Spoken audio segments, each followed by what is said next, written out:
Order, please. Order, please. The chamber is ready for business. Order, please. Order, please.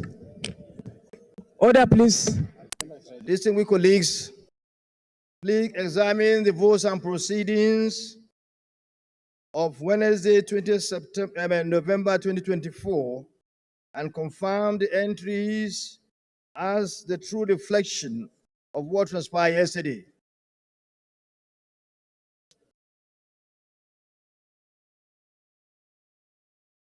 Page 515, page 516, page 517. Page 518.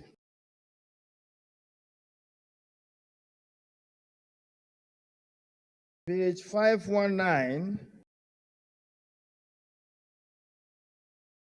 Page 520, 520. Page 521. Page 522. Page 523. Page 524. Distinguished Kaka Shewulawan, SAN, can you please move for the adoption of the rules and proceedings of yesterday? Mr. President, distinguished colleagues, my name is Kakashe Ulawan. I represent the good people of Borno Central Senatorial District. Mr. President, I rise to move that the votes and proceedings of Wednesday, 20th of November 2024 be approved. I so move, sir. Senator Natasha Akpoti-Oduanga, can you please second the motion? Mr. President, distinguished colleagues, I move to second the adoption of the votes and proceedings of Wednesday, the 2nd of November, 2024. I so move. Those in favor of the motion moved by Senator Kaka, SAN, and seconded by Senator Natasha that the votes and proceedings of yesterday be adopted, please say aye.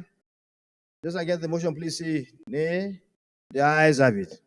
The votes and proceedings of yesterday is hereby adopted. Announcement. I wish, on behalf of the Senate, to acknowledge the presence of staff and students of Footsteps International School, Warimpa, Abuja, who are here to observe the proceeding of this August Senate today. You are welcome. I wish you good luck and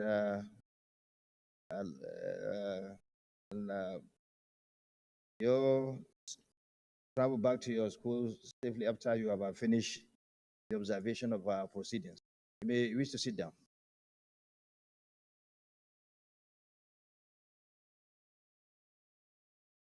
Number two, another announcement. Members, I'd like to, on behalf of the Senate, acknowledge the presence of members of National Association of Local Students, Northeast Region, University of Maiduguri, who are here to observe our proceedings. You are most welcome. Happy to receive you and wish you happy stay in Abuja. And when you intend to go back, we wish you a safe trip back to Maiduguri. You may wish to sit down.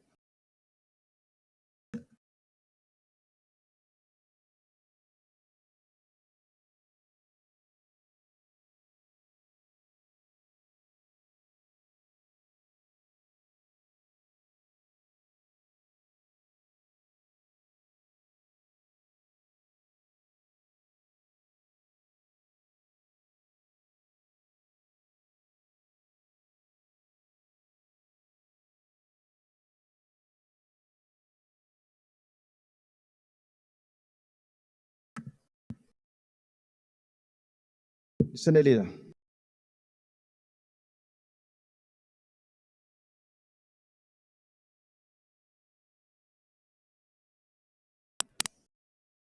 Your Excellency, the Senate President, the first business of the day is presentation of bill standing in the name of Senator Ya'u Shadi Ali Haj of Federal University, Luzar, Zamfara State, Establishment Bill 2024, SB 501.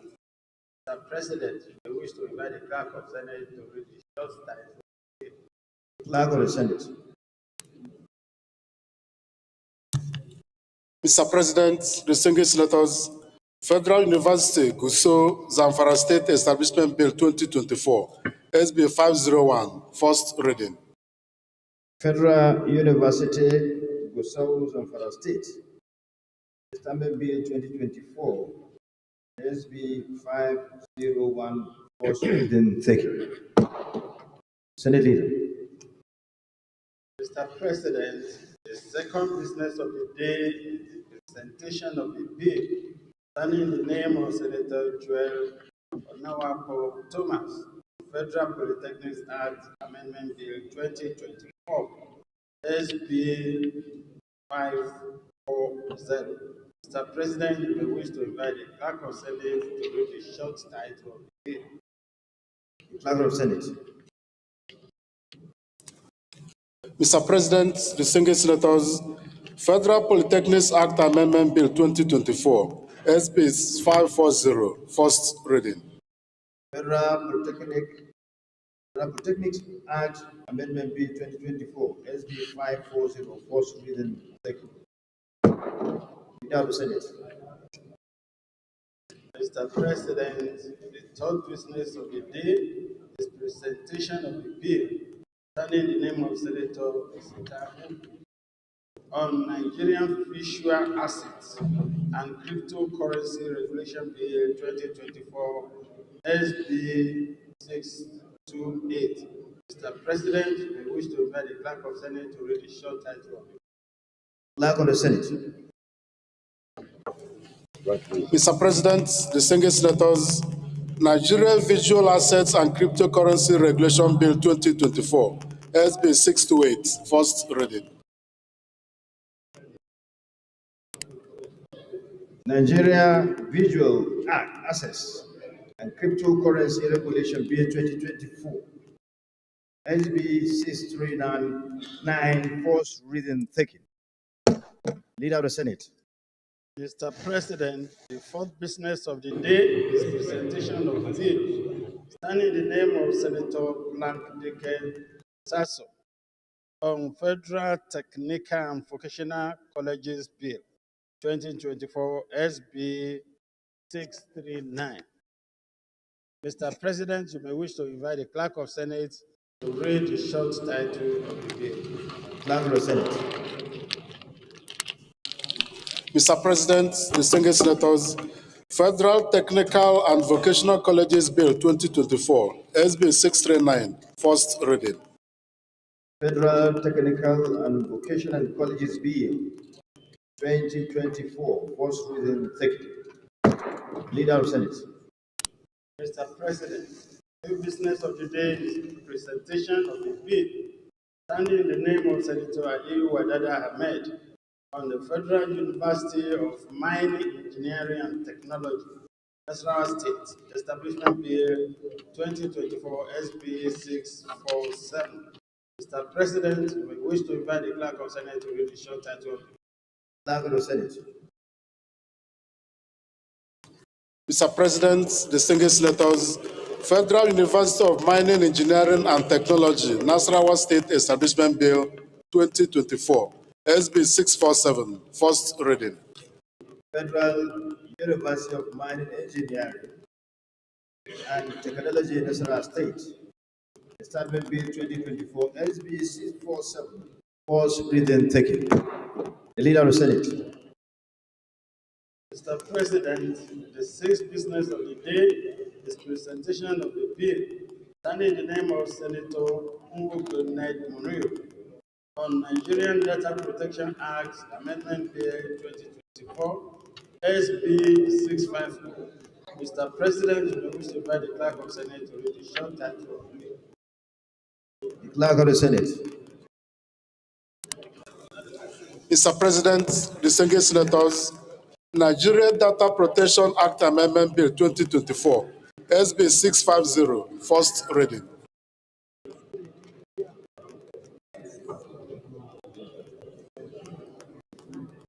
Nigeria Data Protection Act Amendment Bill 2024, SB 650, first reading. Taken. The Leader of the Senate.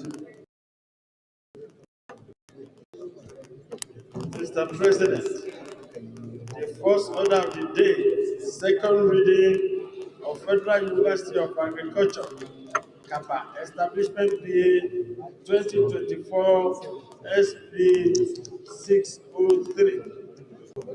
Distinguished senators recall that the bill was read for the first time in this chamber on Thursday, 10th October 2024.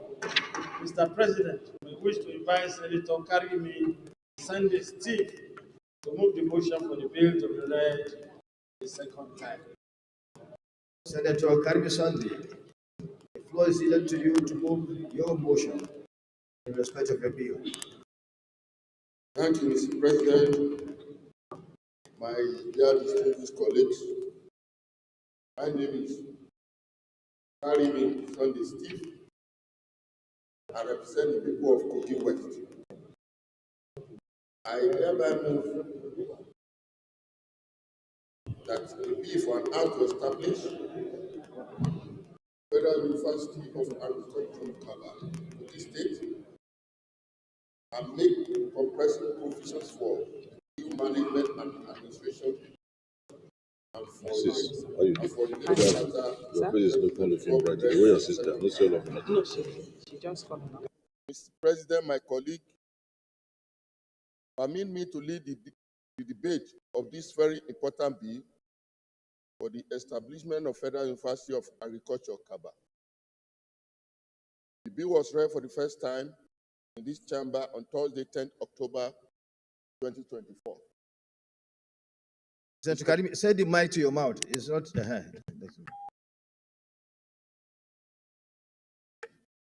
My colleagues, this bill is a bold step towards not only addressing the educational needs of the people of Kogi West Senatorial District, but it will also serve as a training ground for the development of agriculture in the country. Agriculture, with its allied sector, is unquestionably the largest livelihood provider, more also in the rural areas, and can contribute significantly to the gross domestic product of the nation. Demand for agricultural product is rising rapidly with increase in population and per capita income and growing demand from industrial sector. The Ahmadu Bello College of Agriculture, Kaba, when upgraded to a university status, will provide the holistic development of agricultural education, knowledge, skills, and telescopic vision on future that will help them contribute to accelerated agricultural growth rate, enhance farmers' income, and generate employment in the sector. The institution, which has been a diploma awarding institution, will now have a 4-year BSc agricultural program. This will give the student a platform to enable the country to achieve self-sufficiency in food, reduce poverty, and bring economic transformation to millions of rural families. The objective for which this university is established, among others, are as follows.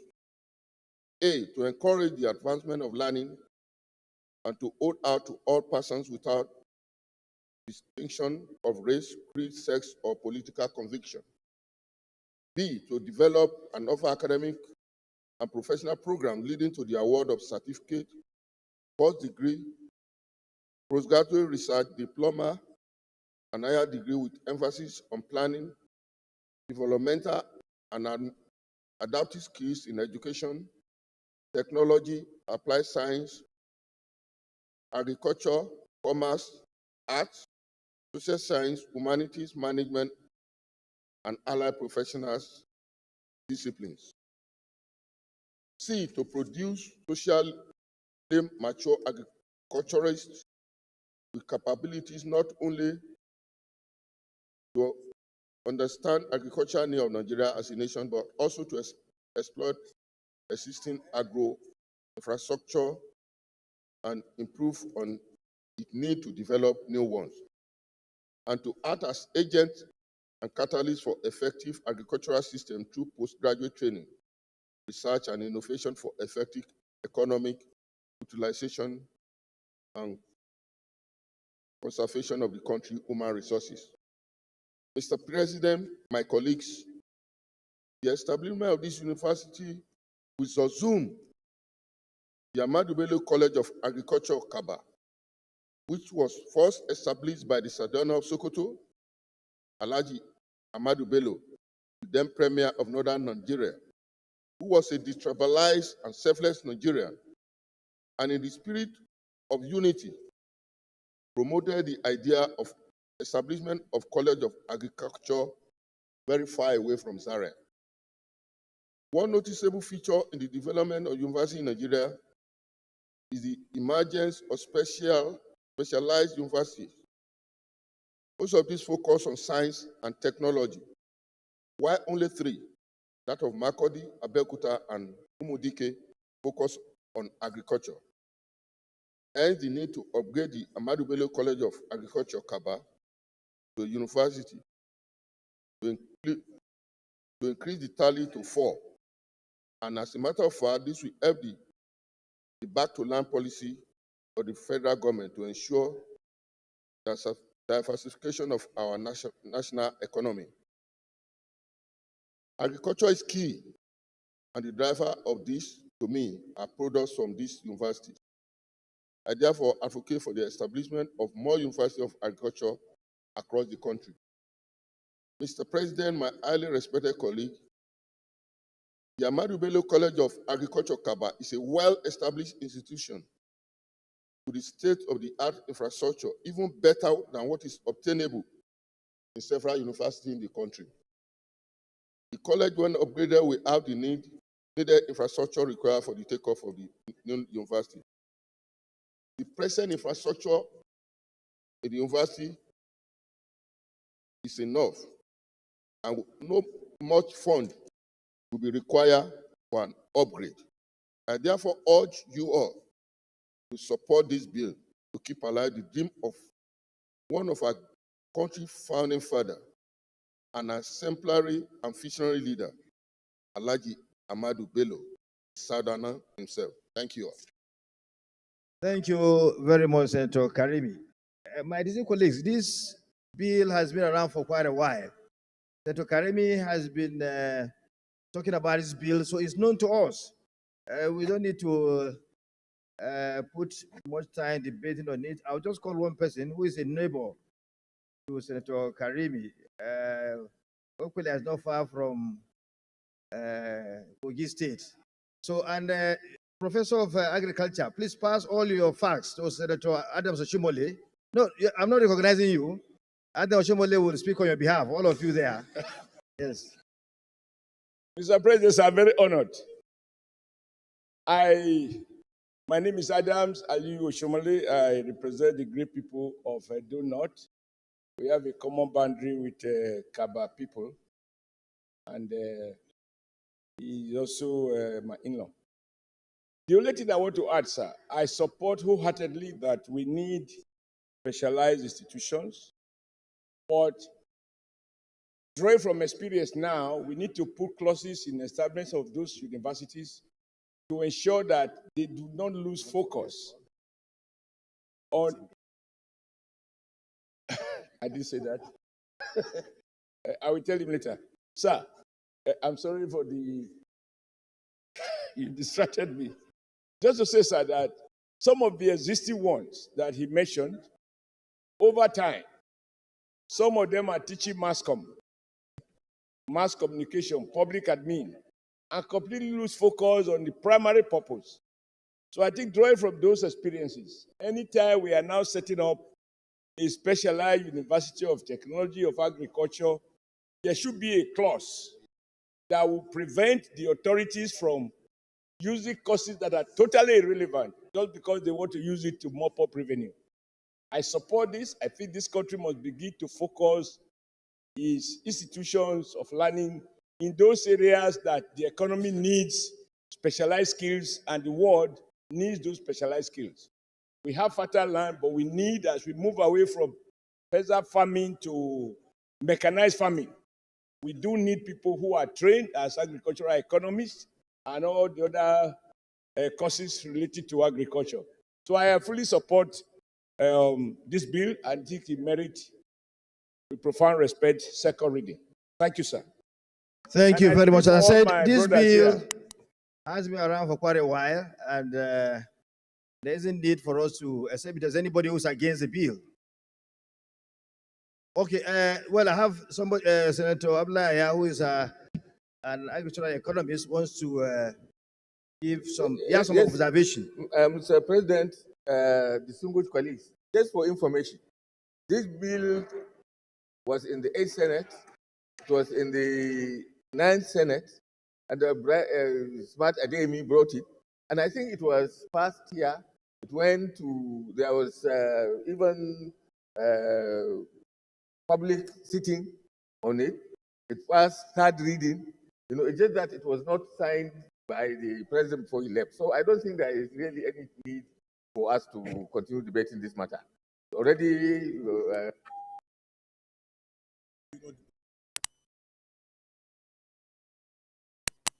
to seek the support of the Senate in order for this bill to sail through. I so submit, Mr. President. Thank you, the leader of the Senate Emeritus, for guiding the Senate. In fact, you are, you know much about what we have been doing here. We've been around for a while, so thank you for guiding us properly. So, as said by the former leader of the Senate, there's no need we continue to debate on this because this bill has been around for a while. Except if anyone has, has an objection to the passage of the bill, and which I know nobody will object to that. I'm sure that nobody will do that. In that regard, let me put the question. Those in favor that the bill be read the second time, please say aye. Those against say nay. The ayes have it.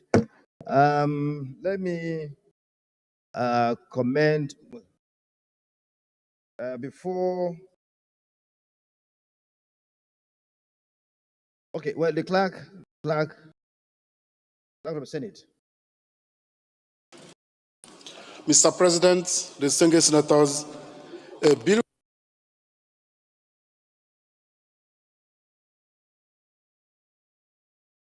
and make comprehensive provisions for its due management and administration and for related matters 2024. Second reading.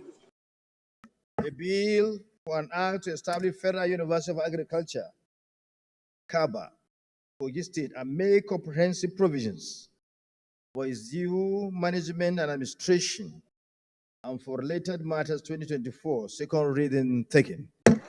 Let me on this note commend Senator Karimi for bringing forward this bill.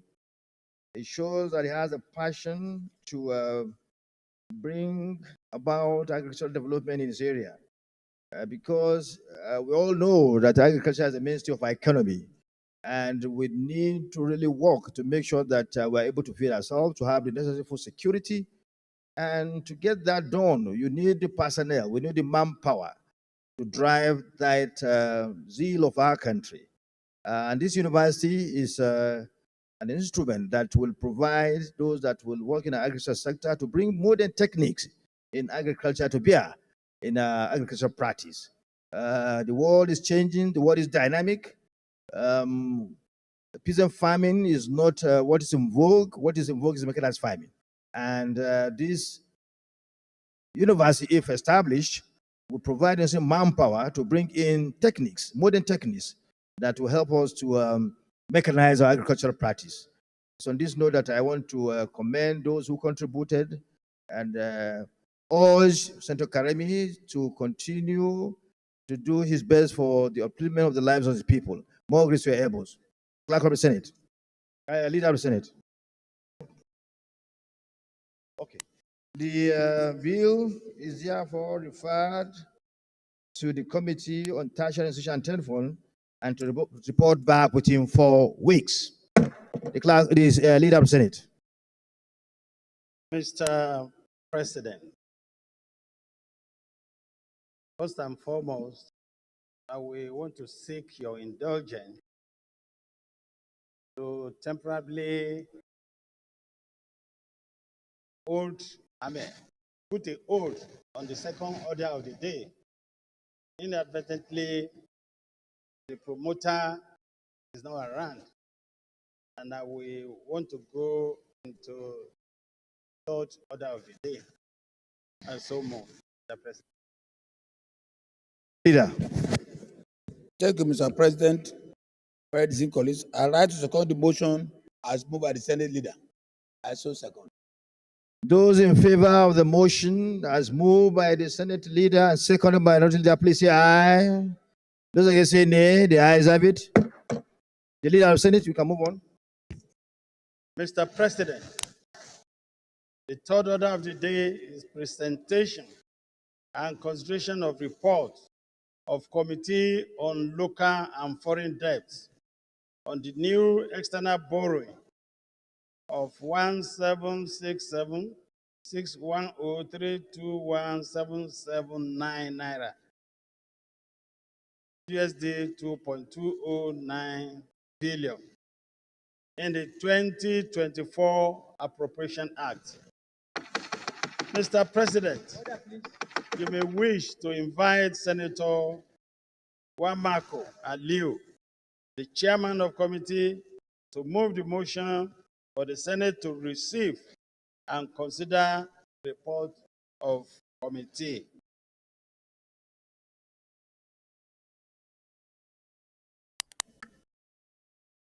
It's on this note that I call on Senator Wamako, the Magatakadar Sokoto. Sorry, am title? Okay. Senator Wamako, Senator Yamman Sokoto, to move the motion for. Well, the follow is yielded to you. Sorry for Miss for not saying your designation properly. Thank you, Mr. President. I respectfully move that the Senate do receive and consider the report of the Committee on Local and Foreign Debt on the new external borrowing plan of 1,776,610,779,000 naira, equivalent to 2.20 billion US dollars in 2024 Appropriation Act. I do submit, Mr. President. Senator Ned Morinwoko, can you please second the motion? Mr. President, my distinguished colleagues, my name is Senator Ned Nwoko. I represent the group people of Delta North, Delta State. I do second the motion ably moved by Senator Wamako. I so second. Those in favor of the motion as moved by Senator Wamako, the second Yama of Sokoto, and seconded by Senator Ned Munir Nwoko, please say aye. Those against say nay. The ayes have it. You, Senator Wamako, may wish to go further, please. Proceed, please. Thank you, Mr. President, and my respected colleagues.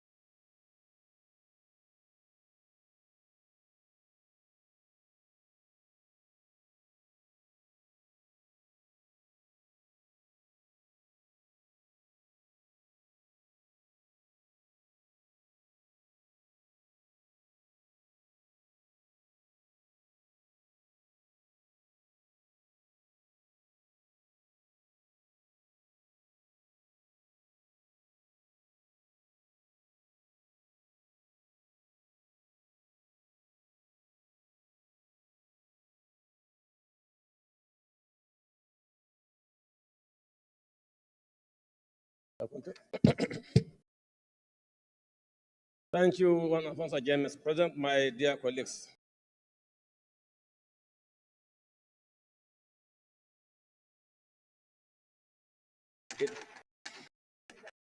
It may be recalled that this Senate received a communication from Mr. President requesting for approval of a external borrowing amounting to 1.767 trillion naira, equivalent to $2.209 billion. as part of 2024 Operation Act to partially finance 7.179 trillion budget deficit in 2024. Mandate the request for report to Committee on Laws and Foreign Debt to review and also recommendations. Funding plan. The borrowing plan will be raised on a combination of 1. Euro bond in the international capital market. 2. Sovereign sukuk with ISEC guarantees. 3. Bridge financing syndicated loans if needed. Key benefits. Financing critical projects under 2024 Operation Act. 2. Supporting the debt management strategy to reduce borrowing costs, extend debt maturity, and ease domestic market pressure. 3. Strengthening external reserves at lower interest rates than domestic borrowing. Findings. Nigeria has raised $16.92 billion in the international market, with $15.12 billion outstanding. 2. The bridge financing option will be used only if market conditions delay the Eurobond issuance. 3. Borrowed funds will drive economic growth and stability. Recommendations. The committee recommends that the Senate approval or Senate for approval for 1. The new assigned borrowing plan of 1.7677 trillion naira, equivalent to $2.209 billion at 800 naira US dollar exchange rate, will be raised from Eurobonds, sovereign sukuk, and syndicated loans. Prioritizing of Eurobond issuance up to approved amount. 3. Utilizing funds for exchange rate adjustment of 1,740 naira to US dollar for critical capital projects. 4. Issue promissory notes and bonds to settle federal government liabilities and minimize debt servicing costs.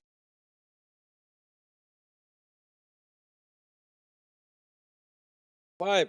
Authorizing the Minister of Finance and Debt Management Office to execute this resolution. In conclusion, Mr. President, the committee urges the Senate to approve this request to enable effective financing of 2024 budget and support Nigeria's long-term economic growth. To this end, I thank the leadership and the entire Senate for the confidence they asked to process this request. I so submit for consideration. Thank you, Mr. President. Thank you, Chairman of the Committee of Local and Foreign Debt. The floor is yielded. You don't have the copy of the report? We all have. Please give him a copy of the report. So the floor is open for anyone that wants to make any observation. But the report is very straightforward, except if you have one or two observations to make. Mr. Chairman, you've done a wonderful job. Mr. Chairman, your job is, you've done a wonderful job. Wonderful job. But if anybody has any observation, do you have any observation? You don't have. Anyone against the report? Okay. Those in favor of the report as submitted by the chairman, local and foreign debt, please say aye. Aye. Those against say nay. The ayes have it.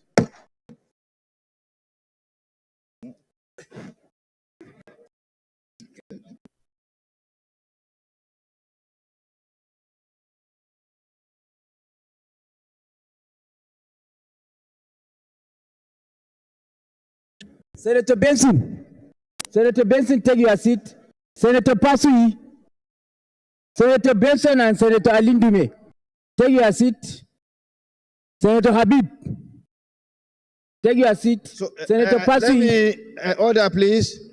Order, please. Me commend the chairman. Senator Manu, take your seat.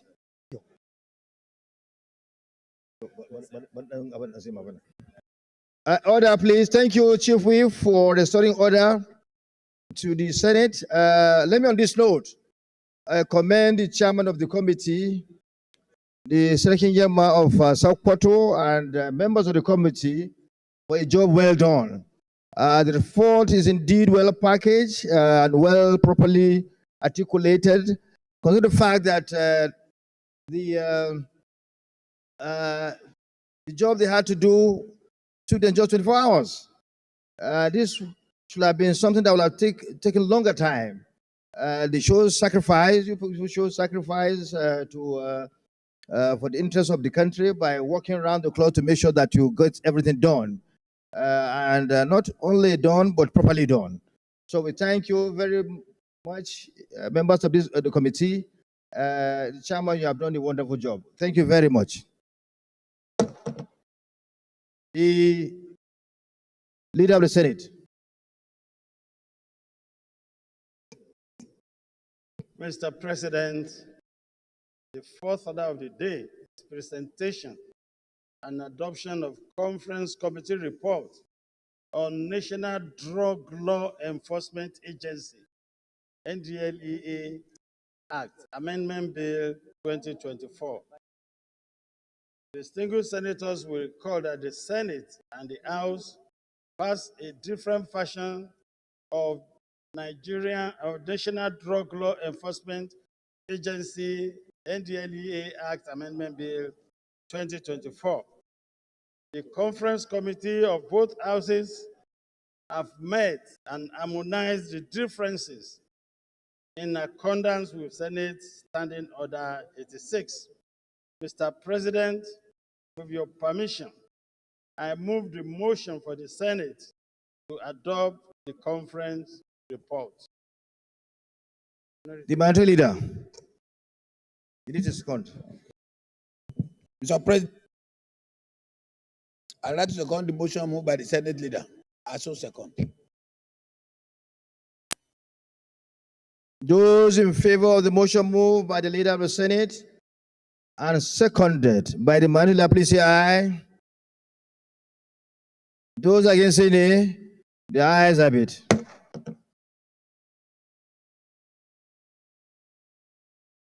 Please, you can present the report. Mr. President of the Senate, distinguished senators, my name is Mohamed Tahir Monguno. I represent Borno North Senatorial District. I hereby move that the Senate do receive and adopt the Conference Committee report on the National Drug Law Enforcement NDLA Act Amendment Bill 2024. I so move. Senator Dixon, can you please second the motion?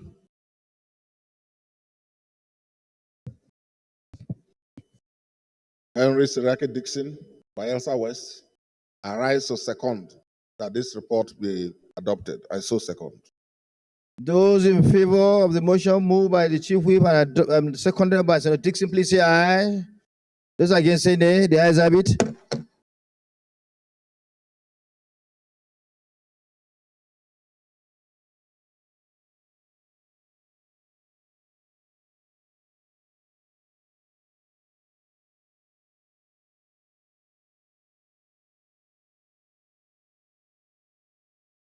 Mr. President, distinguished senators, I remain Mohamed Tahir Monguno. I represent Borno North Senatorial District. This is a conference committee report to the Amendment Act being passed by this Senate, which is at variance with the version passed by the House of Representatives. The conference committee sat and adopted the following recommendations. Having successfully harmonized the Senate and House version of the bill, the conference committee adopted the House version, and conference committee hereby recommends as follows. Any person who is unlawfully involved in the storage, custody, movement, carriage, or concealment of dangerous drugs or controlled substances, and who, while so involved, is armed with any offensive weapon or is disguised in any way, shall be guilty of an offense under this act and liable on conviction to be sentenced to life imprisonment. I so recommend. Mr. President, distinguished senators, the conference committee adopted the House version of life imprisonment rather than the Senate version of death sentence against the backdrop of the fact that right now, Mr. President, distinguished senators, we have 52,901 people arrested for this crime between 2021 and now. 52,901. If the Senate version is adopted, that means all the 52,901 will be executed. And between same period, 9,034 were convicted for same offense. So because of that, the conference committee adopted the House version of life imprisonment, rather the death sentence version first by the Senate. Because as it is now, even governors don't sign the warrant for execution. Don't sign the warrant for death sentence, for execution of people that were convicted for such offenses. So against this backdrop, the Senate, the conference committee adopted the life imprisonment version of the House of Representatives. Thank you. Thank you, dear Chief Whip. There isn't any need to, because when you disagree with that, then we say go back and forth, and then it will become endless. So is it the view that the Senate adopt the conference committee's report? Those in favor, please say aye. Those against, say nay.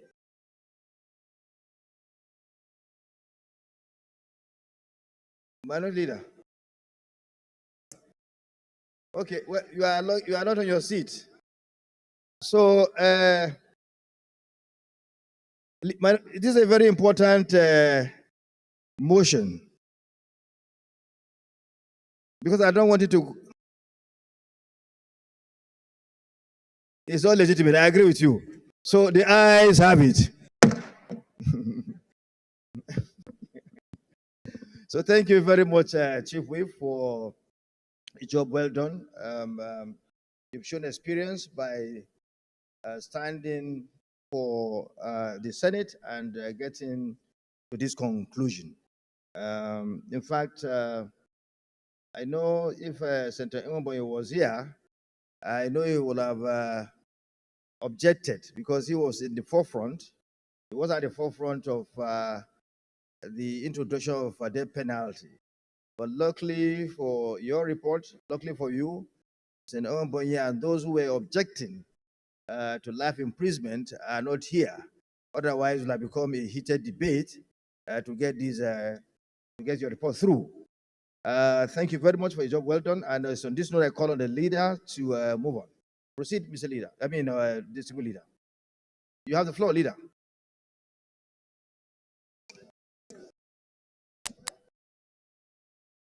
Mr. President, the fifth order of the day is presentation and consideration of report of Committee on Establishment and Public Service on the confirmation of nomination of Oluwuraran Olola Bridget for appointment as Director General of National Pension Commission, PENCOM. The distinguished senator will recall that the request was referred to the committee on Tuesday, 24 September 2024. Mr. President, may wish to invite Senator Oluwole Fasuye Cyril, Chairman of Committee, to move the motion for presentation and consideration of reports. Senator Cyril, the floor is yielded to you to move the motion for the presentation and consideration of your report. You have the floor. Yeah. Distinguished Senate President, distinguished colleagues, My name is Cyril Fashi. I represent the good and decent people of Ekiti North. I stand to move that the Senate do receive and consider the report of the Committee on Establishment and Public Service on the confirmation of the nomination of Oloworaran Omolola Bridget for appointment as Director General of National Pension Commission. Distinguished Senate President, I so move. Senator Prince Chief Agadaga, may you please second the motion moved by Senator Cyril. Mr. President, distinguished colleagues, Senator Chief Benson Sunday Agadaga is my name. I speak for the good people of Bayelsa East Senatorial District in Bayelsa State. I rise to second the motion, ably moved by Senator Cyril, presenting the report of the screening for appointment in the commission. I so second. Thank you, Mr. President. Those in favor of the motion moved by Senator Cyril and seconded by Senator Agadaga, Distinguished Senator Chief Agadaga, please say aye. Those against say nay. The ayes have it. Senator Cyril, you may wish to present your report.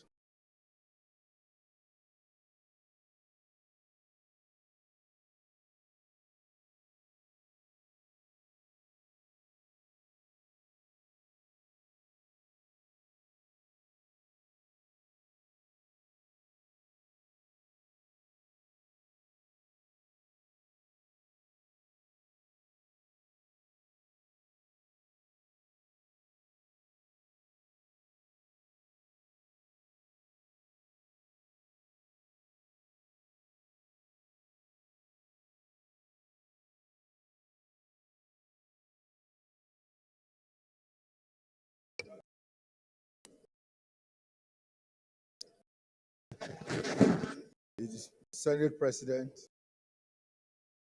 distinguished colleagues,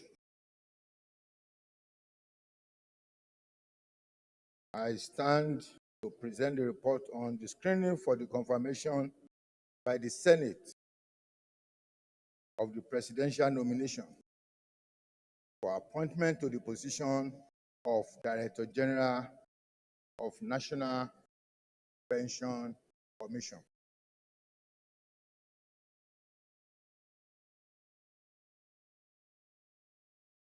Introduction. Senate at its sitting held on Wednesday, 31st July 2024, considered the request of Mr. President, Commander-in-Chief of the Armed Forces of the Federal Republic of Nigeria for the confirmation of the nomination of Oloworaran Omolola Bridget for appointment to the position of Director General of National Pension Commission, and refers same to this committee for further legislative action by Senate Resolution number NASS/10S/R/01/300 dated 25th September 2024. Mr. President, distinguished colleagues, let me go to the recommendation. Oh, sorry.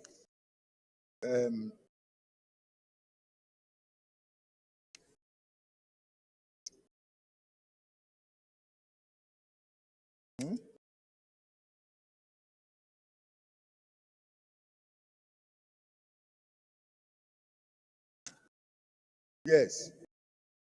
4.0, screening of the nominee. At the screening, the committee was guided by the relevant provisions of the Constitution of the Federal Republic of Nigeria 1999 as amended, Senate Standing Order 2023 as amended, and the Pension Reform Act 2024 Act number 4 as amended. The committee invited the nominee to appear before it in person on Thursday, 10th October 2024 for the screening. At the screening session, distinguished members of the committee examined our curriculum vitae and other accompanying documents, and thereafter asked our questions with respect to our life, educational qualification, and work experience, career progression, with a view to ascertaining whether she possesses the required capacity, competence, qualification, and cognate experiences required by law for appointment as Director General of the National Pension Commission. 4.3, screening of Oluworaran Omotola Bridget. Oluworaran Omotola Bridget was born 28 December 1978 at Zaria, Kaduna State. She is from Kaba Town, Kaba Bunu local government area of Kogi State. She attended the following academic institution where she obtained the following academic qualifications and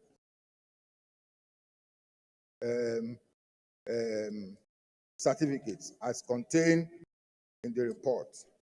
Work experience and career progression as also contained in the report.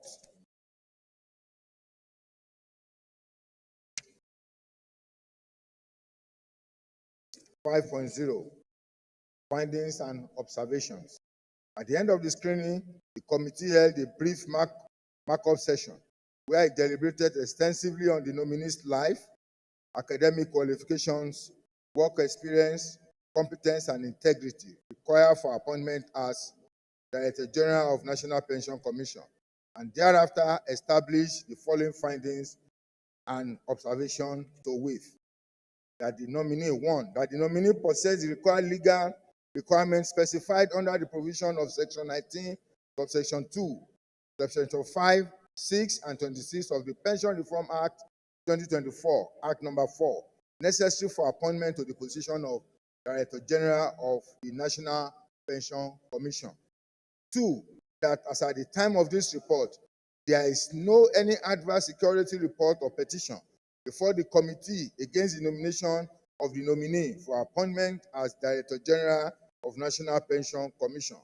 3, that the committee has established both in fact and in law that the nominee has satisfied the requisite requirement and is hereby affirmed to be qualified, fit, and proper person suitable for appointment as the Director General of the National Pension Commission. Recommendation. Accordingly, the Senate Committee on Establishment and Public Service Matters has screened the nominee and satisfied with respect to educational qualification, cognate work experience, competence, and hereby recommends as follows: that the Senate do confirm the nomination of Mrs.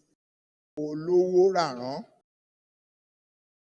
Omolola Bridget for appointment as the Director General of the National Pension Commission. Distinguished colleagues, distinguished Senate President, distinguished colleagues, I so move. Thank you. Very much. Is there any comment before we go to the Committee of the Whole? Okay, Senator Babangida Hussein, you may wish to bear your mind. Thank you very much, Senate President, distinguished colleagues. I'm Senator Babangida Hussein representing Jigawa Northwest. I think maybe just to throw a little light about the report itself, because what came across to the committee in respect of the performance of the nominee during the screening exercise, at the same time going through her resume, members were excited with her background as an investment and security expert. This came out very clearly, and coming from the other side, the civil service as it were, major complaint of civil servants in terms of their pension funds is about the security of their pension funds. Secondly, the returns they expect to get from their pension fund when they are invested in the investment and capital markets. So the candidate displayed clear understanding and established a clear roadmap of how the pension sector should be managed. Because in other climes, the pension sector drives the economy. The US relies heavily on the funding from the pension sector to drive the financial sector of their economy. So I think, Mr. President, distinguished colleagues, the candidate is fitted and very much suitable to discharge the responsibilities of the office of the DG. I therefore have no hesitation in availing and shedding more light on this report. Thank you very much. Well, Senator Amigida has said it all, but let me yield the ground to Senator Karimi and Senator Issa Jibrin to round it up so that we can resolve to committee of whole to move forward for the confirmation. Senator Karimi, you have 2 minutes. Thank you, Mr. President, my colleagues. This woman has distinguished herself in her career. She worked with the First Bank, and she left there with an impeccable record. In fact, she's a brilliant professional that will do the nation proud. Having such a lady in such a sensitive position will also add value not only to this government, but to the nation as a whole. I want us to just consider this report and give her an approval. Thank you. Senator Issa Jibrin, you have the floor. Okay. Your Excellency, the President of the Senate, very distinguished colleagues. My name is Issa Jibrin. I represent Kogi East. Mr. President, first I want to thank the President and Commander-in-Chief of the Federal Republic of Nigeria, President Ahmed Bola Tinubu, for nominating this particular candidate. This candidate is sufficiently groomed in terms of academics and in terms of professional callings. She is going to bring to bear her experiences to turn around the fortune of this agency. As a matter of fact, 2 weeks after she resumed in her new office, she was able to recover billions of naira that were trapped hitherto, okay, before she came in. Those monies were trapped one way or the other with the various pension funds. And at the end of the day, she was able to, using her background as a banker, get all those monies in within 2 weeks after she resumed in this her new responsibility. I want to believe that this is a very good addition to the New Hope agenda of the President of the Republic of Nigeria. I thank you very much. Having had positive recommendation from the committee and attestation to the sound pedigree of the nominee, let me therefore call on the leader of the Senate to move a motion so that this Augustine will resolve to the committee of the whole to consider a report. You have the floor, Senate leader.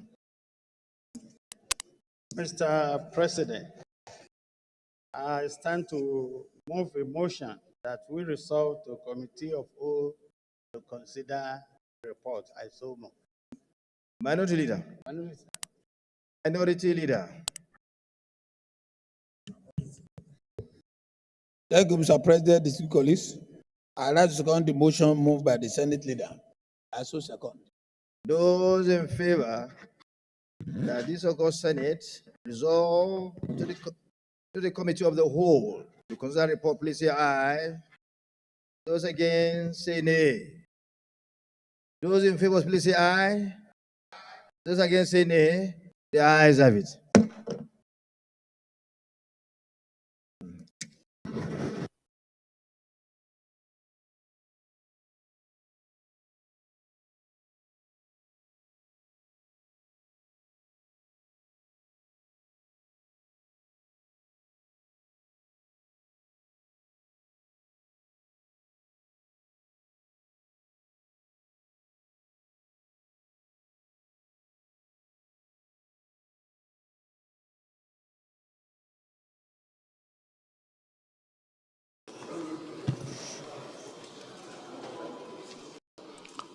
Approval. Will the Senate approve the nomination of Oluwararan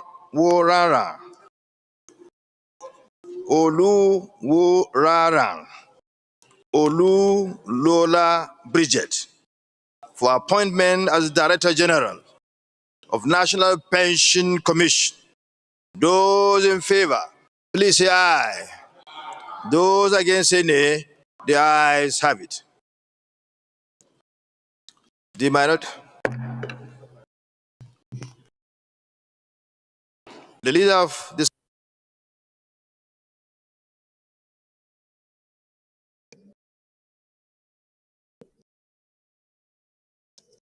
Mr. Senate President, I stand to move a motion that we revert back to plenary for Mr. President to report progress.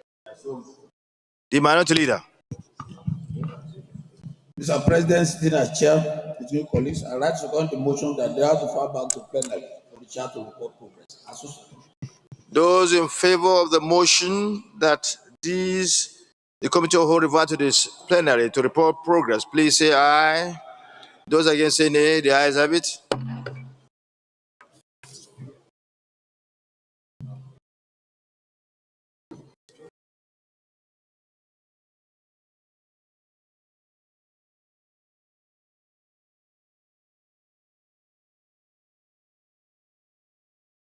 Report.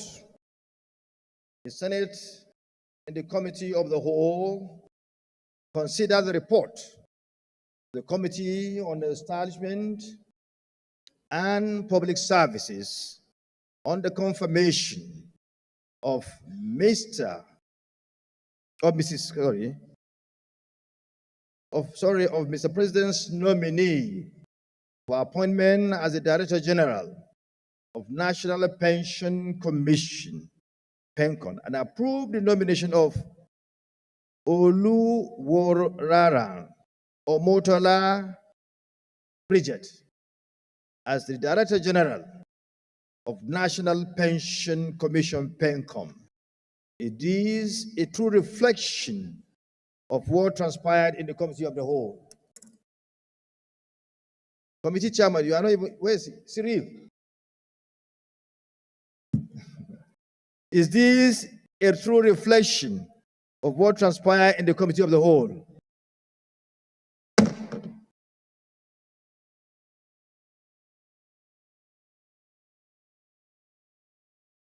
Confirmation.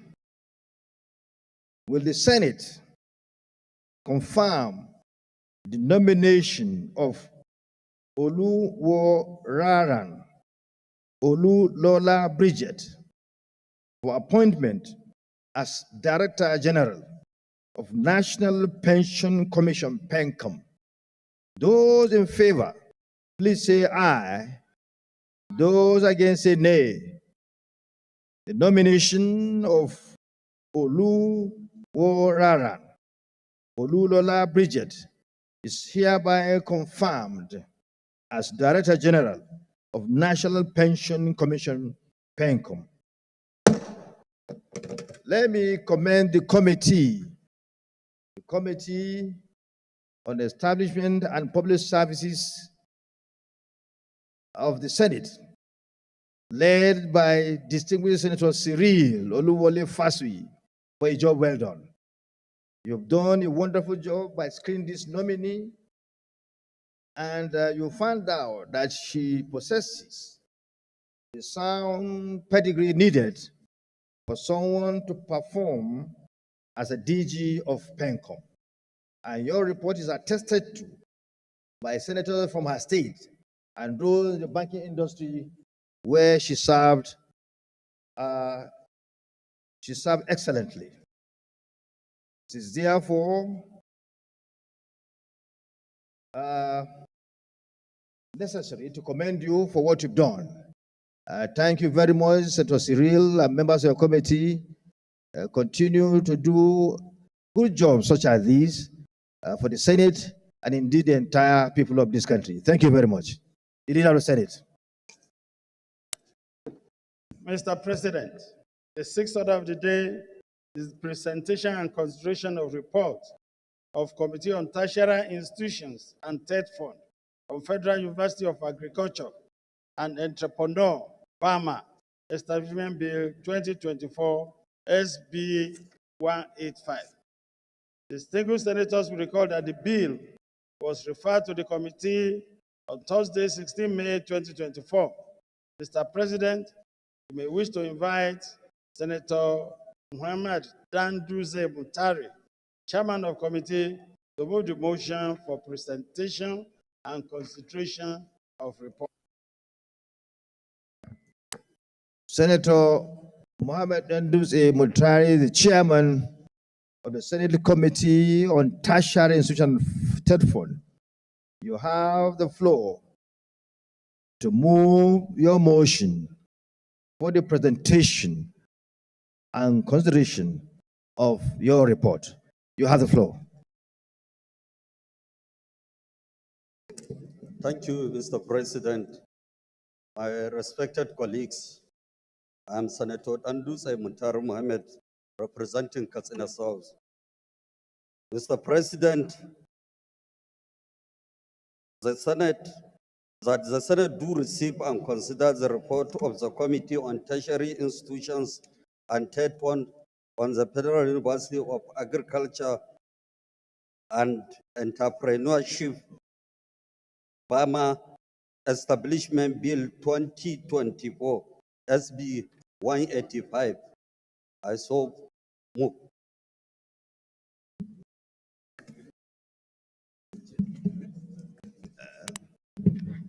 Distinguished Senator Johanna, you have the floor. You may second the motion. Our dear President of the Senate, distinguished colleagues, I remain Amos Johanna, Adamo North. I rise to second the motion that the report of the Committee on Tertiary Institutions and Third Fund be presented. I so second. Those in favor of the motion, please say aye. Those against say nay. The ayes have it. Senator Mohammed Danduze Mutari, you may present your report.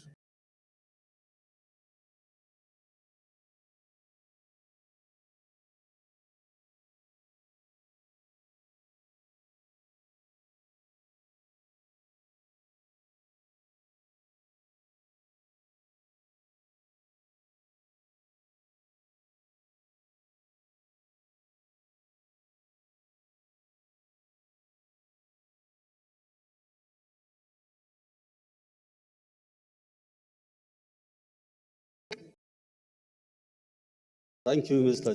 President. My respected colleagues, the objective of the bill is to encourage an advancement of learning and to develop academic professionalism and act as agent of catalyst through postgraduate training and produce socially matured men and women with capacity and capability not only to understand the dynamic and structure in agricultural technology, but also a multidimensional. Okay. Mr. President, my respected colleagues, the recommendation of the committee that the Senate do consider and pass the bill for an act to establish the Federal University of Agriculture and Entrepreneurship Bama, Borno State, make a comprehensive provision for a due management administration for related matters 2024 as recommended. In conclusion, I wish to use this opportunity to thank the President of the Senate and distinguished colleagues for the opportunity to serve in this capacity and to humbly request the Senate to pass this bill. I so move, Mr. President. Thank you very much, Mr. Nduzi, the experienced legislator, for going straight to read the important aspects of your report. This is a normal thing. There is kind of bills always on this floor every day. I don't think we need to go into any prolonged debate on this. For this reason, let me call on the leader of the Senate to move a motion that the Senate resolve to the committee of the whole to consider report. Mr. President, I stand to move a motion that we resolve into Committee of All to consider this report expediently. Minority Leader. Thank you, Mr. President, distinguished colleagues. I'd like to second the motion by Senate Leader that the House resolve to Committee of Whole to consider the report submitted. I so second. Those in favor that this August Senate resolve to the Committee of the Whole to consider report as moved by the Leader of the Senate and seconded by the Minority Leader, please say aye. Those against say nay, the ayes have it.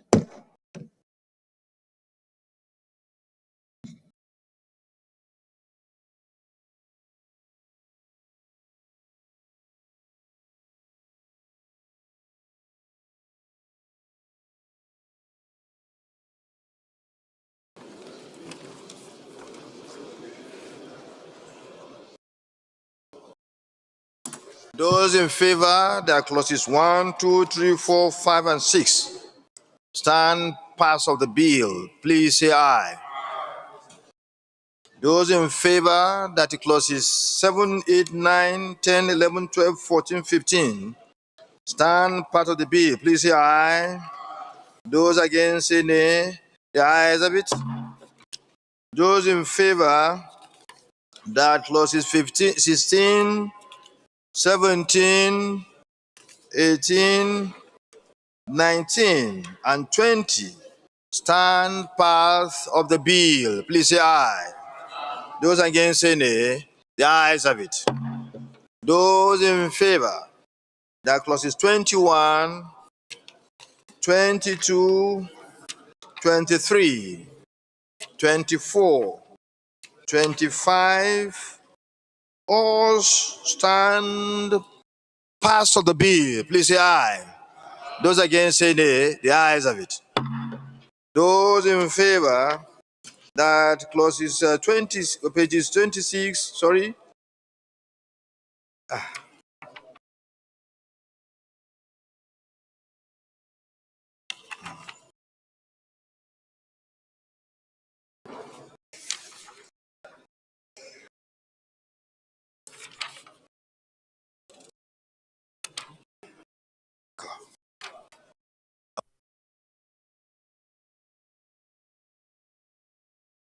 Favor that clauses 22 to 27 stand part of the bill, please say aye. The ayes have it.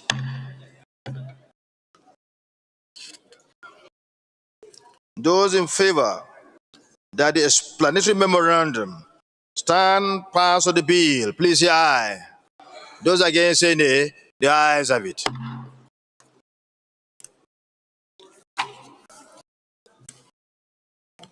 The Leader of the Senate, can you move the motion that we revert to plenary to report progress? Mr. President, I stand to move. I will revert back to plenary for you to report progress. And so, Minority Leader, you have the floor to second the motion. thank you, Mr. President, Mr. Chair. I rise to second the motion by Senate Leader. I so second. Those in favor that resolve to plenary. This August Senate resolves to plenary to report program. Please say aye. Those against say nay. The ayes have it.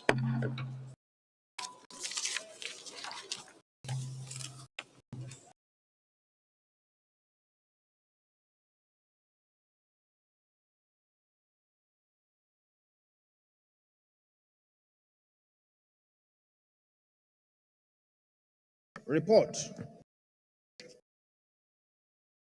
The Senate, in the Committee of the Whole, consider the report of the Committee on Tertiary Institutions and State Funds on the Federal University of Agriculture and Entrepreneurship Burma, Establishment Bill sponsored by Senator Kakashi Lawan and approved as follows. Long title as recommended. Number of clauses as recommended. Interpretation, clauses 26 as recommended. Short title, clause 27 as recommended. Schedules 1 to 3 as recommended. Explanatory memorandum as recommended. It is a true reflection of what transpired in the Committee of the Whole. Senator Kakasho, this is your bill. Nobody answered. You should answer. Is this a true reflection of what transpired in the Committee of the Whole?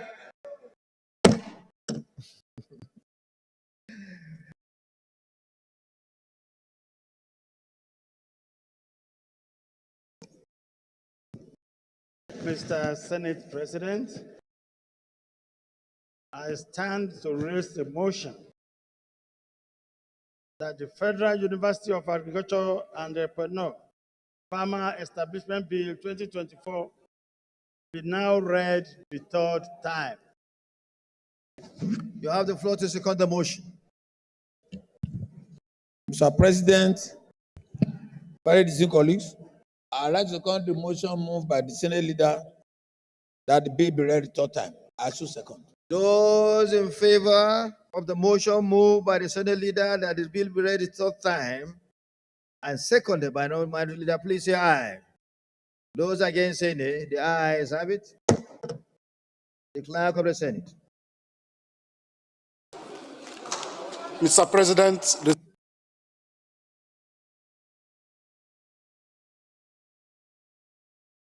Bama, Borno State, make comprehensive provisions for its due management and administration and for related matters 2024. Third reading. A bill for now to establish the Federal University of Agriculture and Entrepreneurship, Burma, Borno State. Make comprehensive provisions for its due management and administration and related matters 2024, third reading taken and passed. Let me commend the chairman of the Committee on Tertiary Institutions and State Funds, the hardworking, distinguished Senator Mutari Nduzi, and members of the committee for a job well done. You've done the job of getting together your report within the time given to you. And your report is well put together without any mistake and well articulated. The Senate commends you for what you've been doing because we're having the highest number. You have the highest number of bills coming to your committee. And you'll be discharging your duties promptly, without delay. Please go on what you've been doing and what you are doing, as we are proud of you. And more reports will come, more referral will come to you.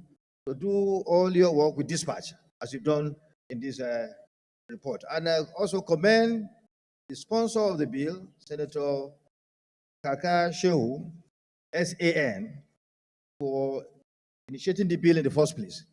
Because creating this university will help in a very, very good fashion in bringing about the food sufficiency we've been craving for in this country. And it's not only restricted to agriculture, but entrepreneurship.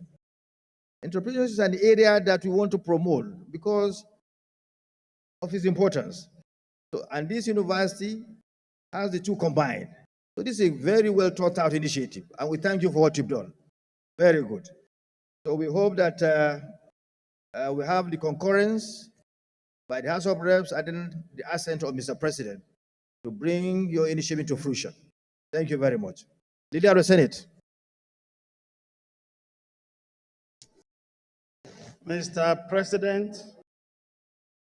the seventh order of the day is presentation and consideration of reports of Committee on National Planning and Economic Affairs, Finance and Appropriation, on Revenue Mobilization, Allocation and Fiscal Commission Bill 2024. The distinguished senators will recall that the bill was referred to the committee on Tuesday, 7th May 2024. Mr. President, you may wish to invite Senator Abdullahi Yahya Abubakar, Chairman of Committee, to move the motion for presentation and consideration of the report.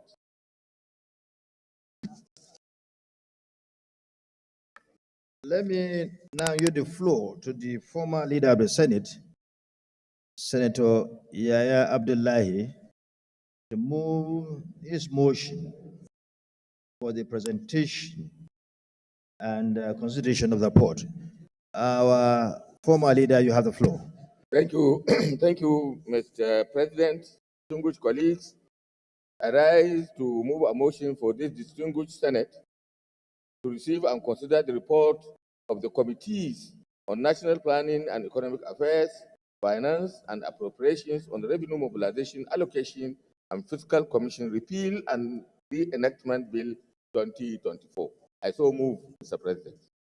Senator Isa Jibrin Ochocho, you may second the motion moved by the former minority leader for the presentation and consideration of the report. Okay, Your Excellency, the President of the Senate, very distinguished colleagues, I rise to second the motion that the report of the Senate Committees on National Planning and Economic Affairs, Finance and Appropriations on a bill for an act to repeal the Revenue Mobilization, Allocation and Fiscal Commission Act (CAP) R7 Laws of the Federal Republic of Nigeria 2004 and enact the Revenue Mobilization, Allocation and Fiscal Commission Bill 2024 to grant the Commission powers to monitor accruals to and disbursement of revenue from the Federation account and to bring the Act in conformity with the provisions of the Constitution of the Federal Republic of Nigeria 1999 and for related matters. I so second.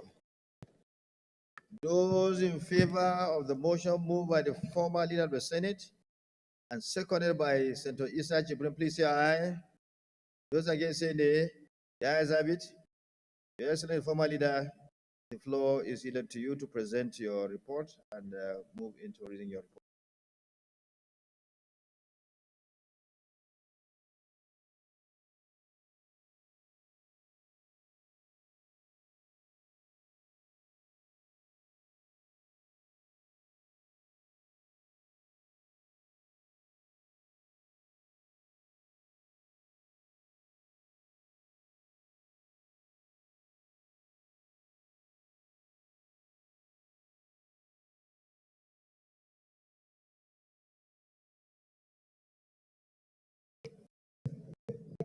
Mr. President,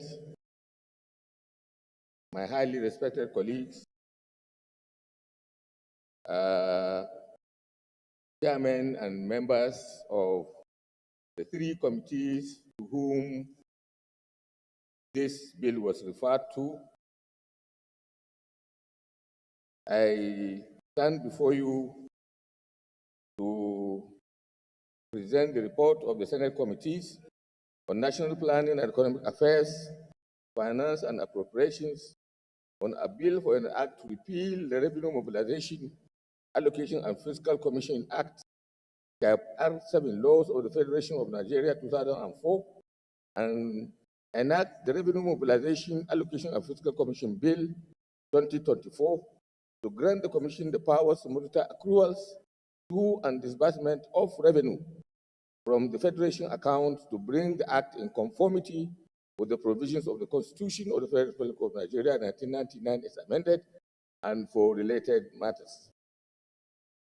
The Senate at plenary on the 7th of May 2024 debated on the general principles of this particular bill. The bill was referred to us from the House of Representatives for concurrence. But because of the importance and implication of some of the provisions of the bill, and also bearing in mind that this Revenue Mobilization, Allocation and Fiscal Commission is a constitutional body with powers granted to the Commission under the Constitution of the Federal Republic of Nigeria, it was decided that normal concurrence that we do as a sign of respect for the interchamber reciprocity, for this one, very serious scrutiny needs to be made to ensure that the powers that were granted under the Constitution to this committee are not superseded by any addition. And that's why, in the wisdom of this great institution, it was considered important that this committee, or three committees, need to go through thoroughly the provisions of the Act so that we can sort it out. Members of the committees annexed both national planning, finance, and appropriation are attached at the end of this presentation. And while sitting and considering, I think we had so many meetings, about 3 or 5. You can note that the whole process started in May, and we are now in November, which is indicative of a lot of work that this committee went through.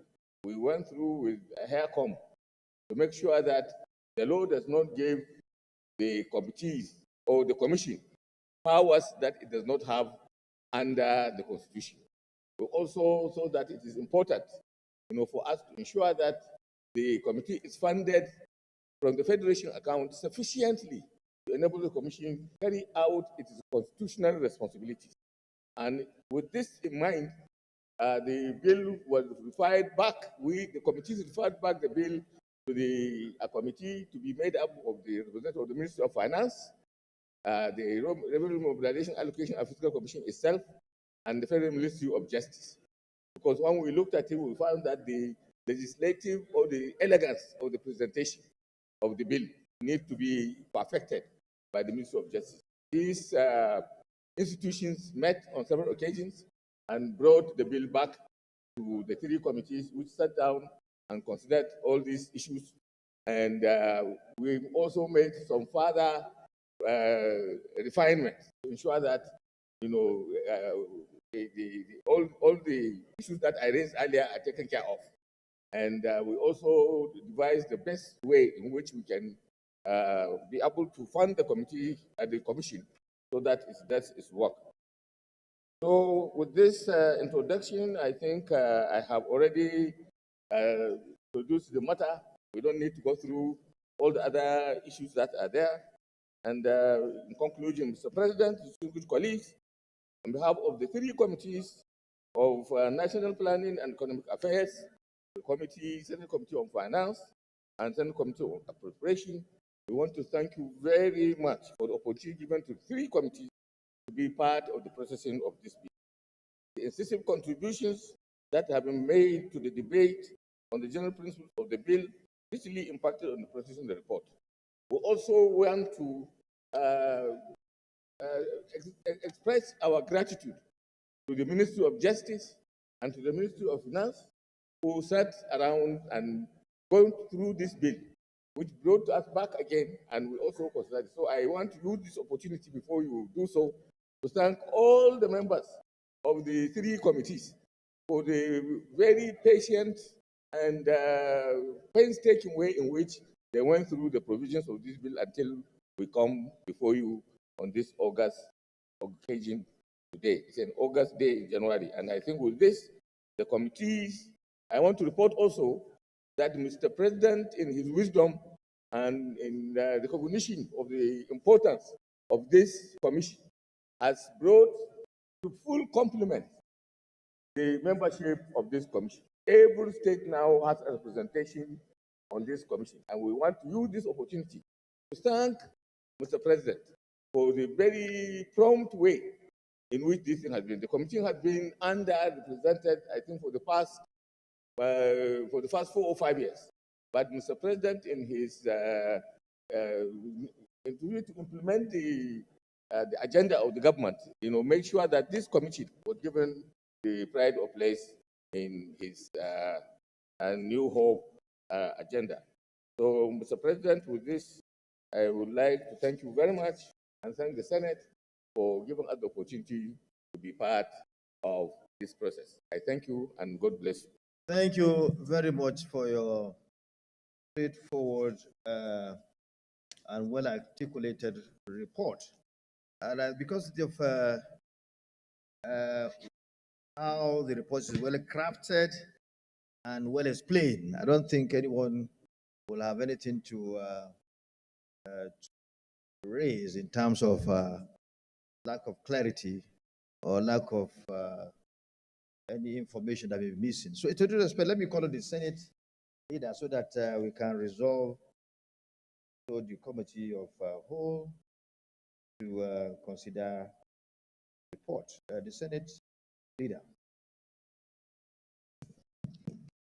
Mr. Senate President, I stand to move that Senate do resolve to committee of whole to consider the report.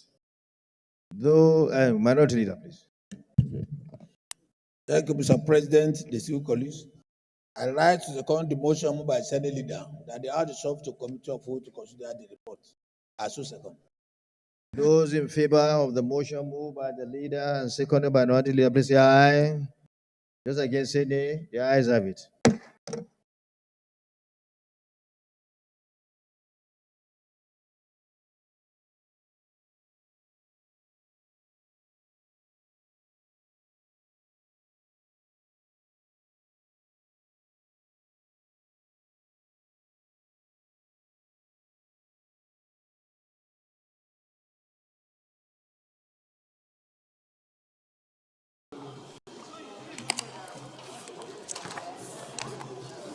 Those in favor that clauses 1, 2, 3, 4, and 5 stand part of the bill, please say aye. Those against say nay. The ayes have it. Those in favor that clauses 6, 7, 8, 9, and 10 stand part of the bill, please say aye. Those against say nay. The ayes have it. Those in favor that clauses 7, 8, 9, 10, and 11, 12 stand part of the bill, please say aye. Those against say nay. The ayes have it. Those in favor that clauses 13, 14, 15, 16 stand part of the bill, please say aye. Those against say nay. The ayes have it. Those in favor that clauses 17, 18, 19, and 20 stand part of the bill, please say aye. Those against say nay. The ayes have it. Those in favor that the explanatory memorandum stand part of the bill. Explanatory memorandum page 35 stand part of the bill, please say aye. Those against say nay. The ayes have it. The leader of the Senate, can you move the motion that will revert to plenary to report progress? Mr. President, I stand to move a motion that will revert back to plenary for you to report progress. Minority leader. Mr. President, the single colleagues, I write to second the motion moved by Senate leader that fall back to plenary to report progress. I so second. Those in favor of the motion, moved by leader and seconded by minority leader, please say aye. Those against say nay. The ayes have it.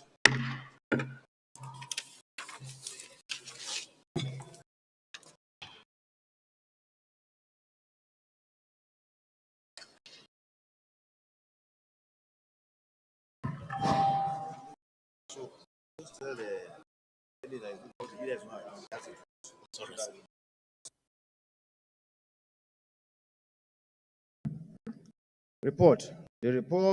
The Senate in the Committee of the Whole consider the report of the committees on national planning and economic affairs, finance and appropriations, on the revenue mobilization allocation and fiscal commission repeal and enactment bill 2024 and approve as follows. Long title as recommended. Number of clauses 1 to 18 as recommended. Interpretation clause 19 as recommended. Short title as recommended. Schedule 1 to 3 as recommended. Explanatory memorandum as recommended. This is a true reflection of what transpired in the Committee of the Whole.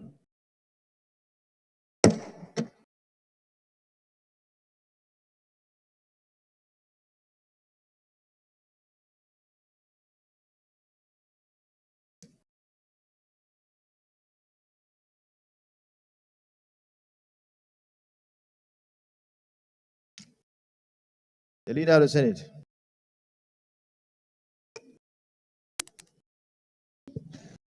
Mr. President, I stand to move a motion that the Revenue Mobilization, Allocation and Fiscal Commission Bill 2024 be now read the third time. The Clerk of the Senate. Oh, sorry. With the Leader. You've been away for a while, so. Mr. President, distinguished colleagues, I second the motion that the bill be read a third time. I so second. Those in favor of the motion, moved by the Leader and seconded by the Minority Leader who has just arrived to the chambers, please say aye. Those against say nay. The ayes have it. The Clerk of the Senate.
Senator Pasui, Senator Net Wonko, take your seats.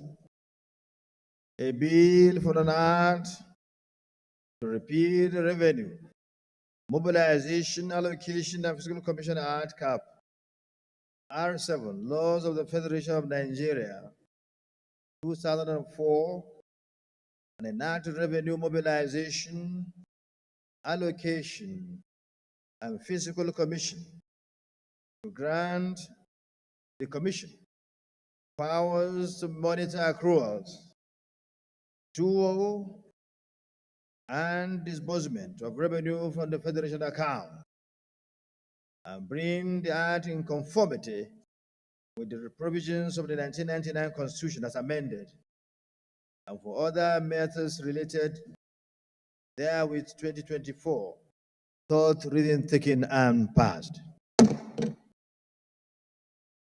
Let me commend the chairman of the Joint Committee and members of the committee for a job well done. We are not surprised looking at one considers the caliber of the legislation involved with this assignment. Yeah. Senators who have experience and very sound background in the areas that are covered in the assignment. That's why I'm sure the reason that we have a well-adequate report, and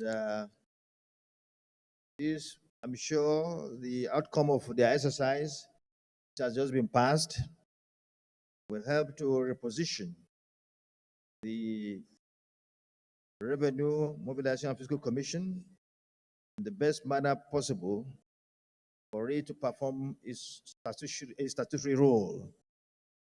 We hope that what has been done now will receive the concurrence of the House of Representatives and the assent of Mr. President eventually. Thank all senators for their contribution to the passage of this very important bill. The Leader of the Senate.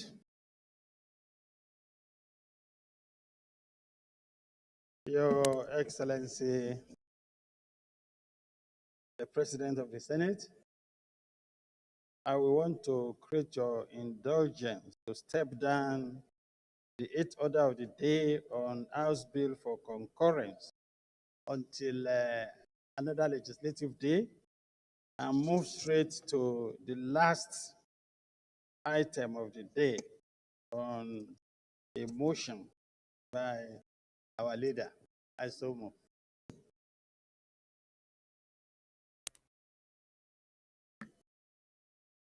The Minority Leader.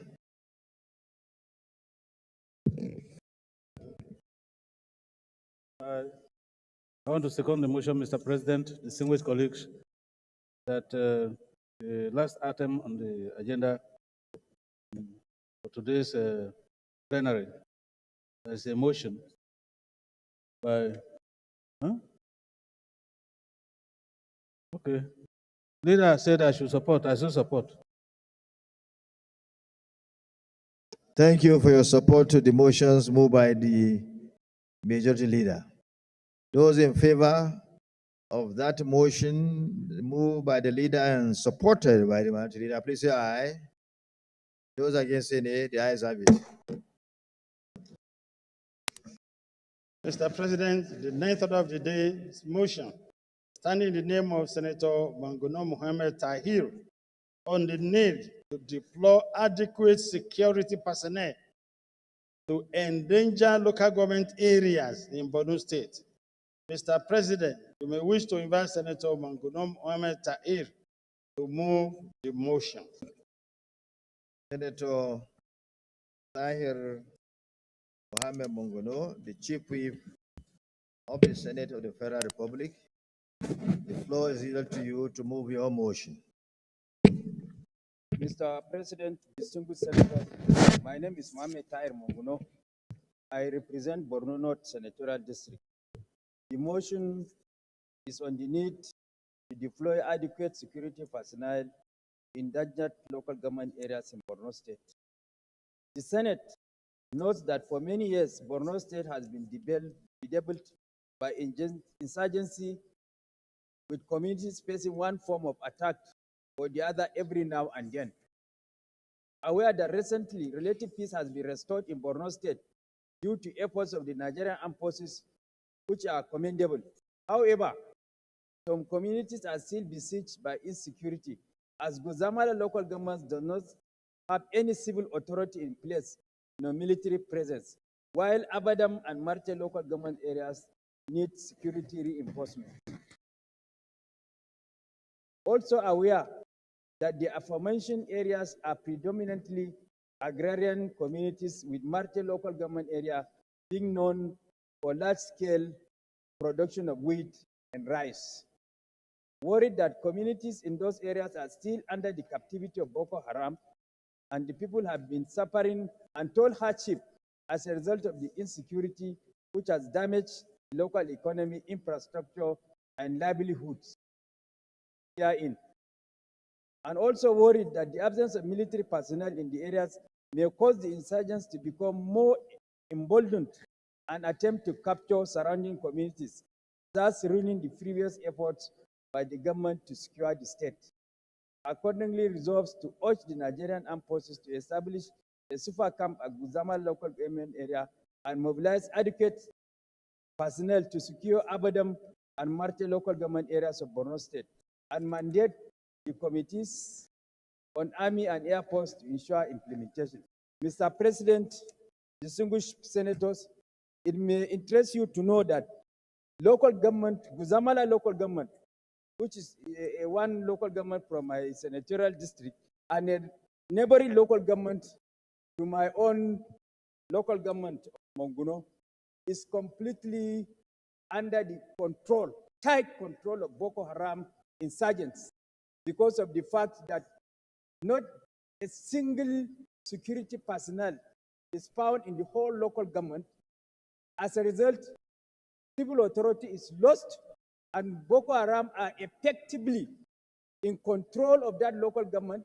They have imposed taxes on people, they have imposed levies on people, and there is no security personnel to challenge them, and there is no civil authority that is in existence in that local government because of the presence of Boko Haram and the tight control, the total control they have in that local government.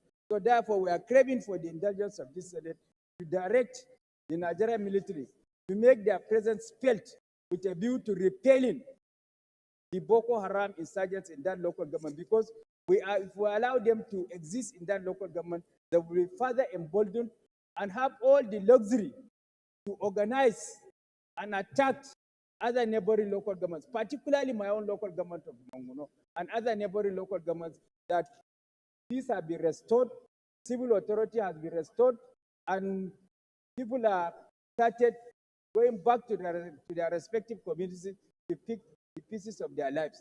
So it is very important that this local government is secured and this local government is redeemed from the tight control of Boko Haram, as well as Abadam and Marte local government, that though we have military presence, but they are equally challenged. We need further reinforcements in these two other local governments, while complete repelling of Boko Haram in one local government of Guzamala. Thank you.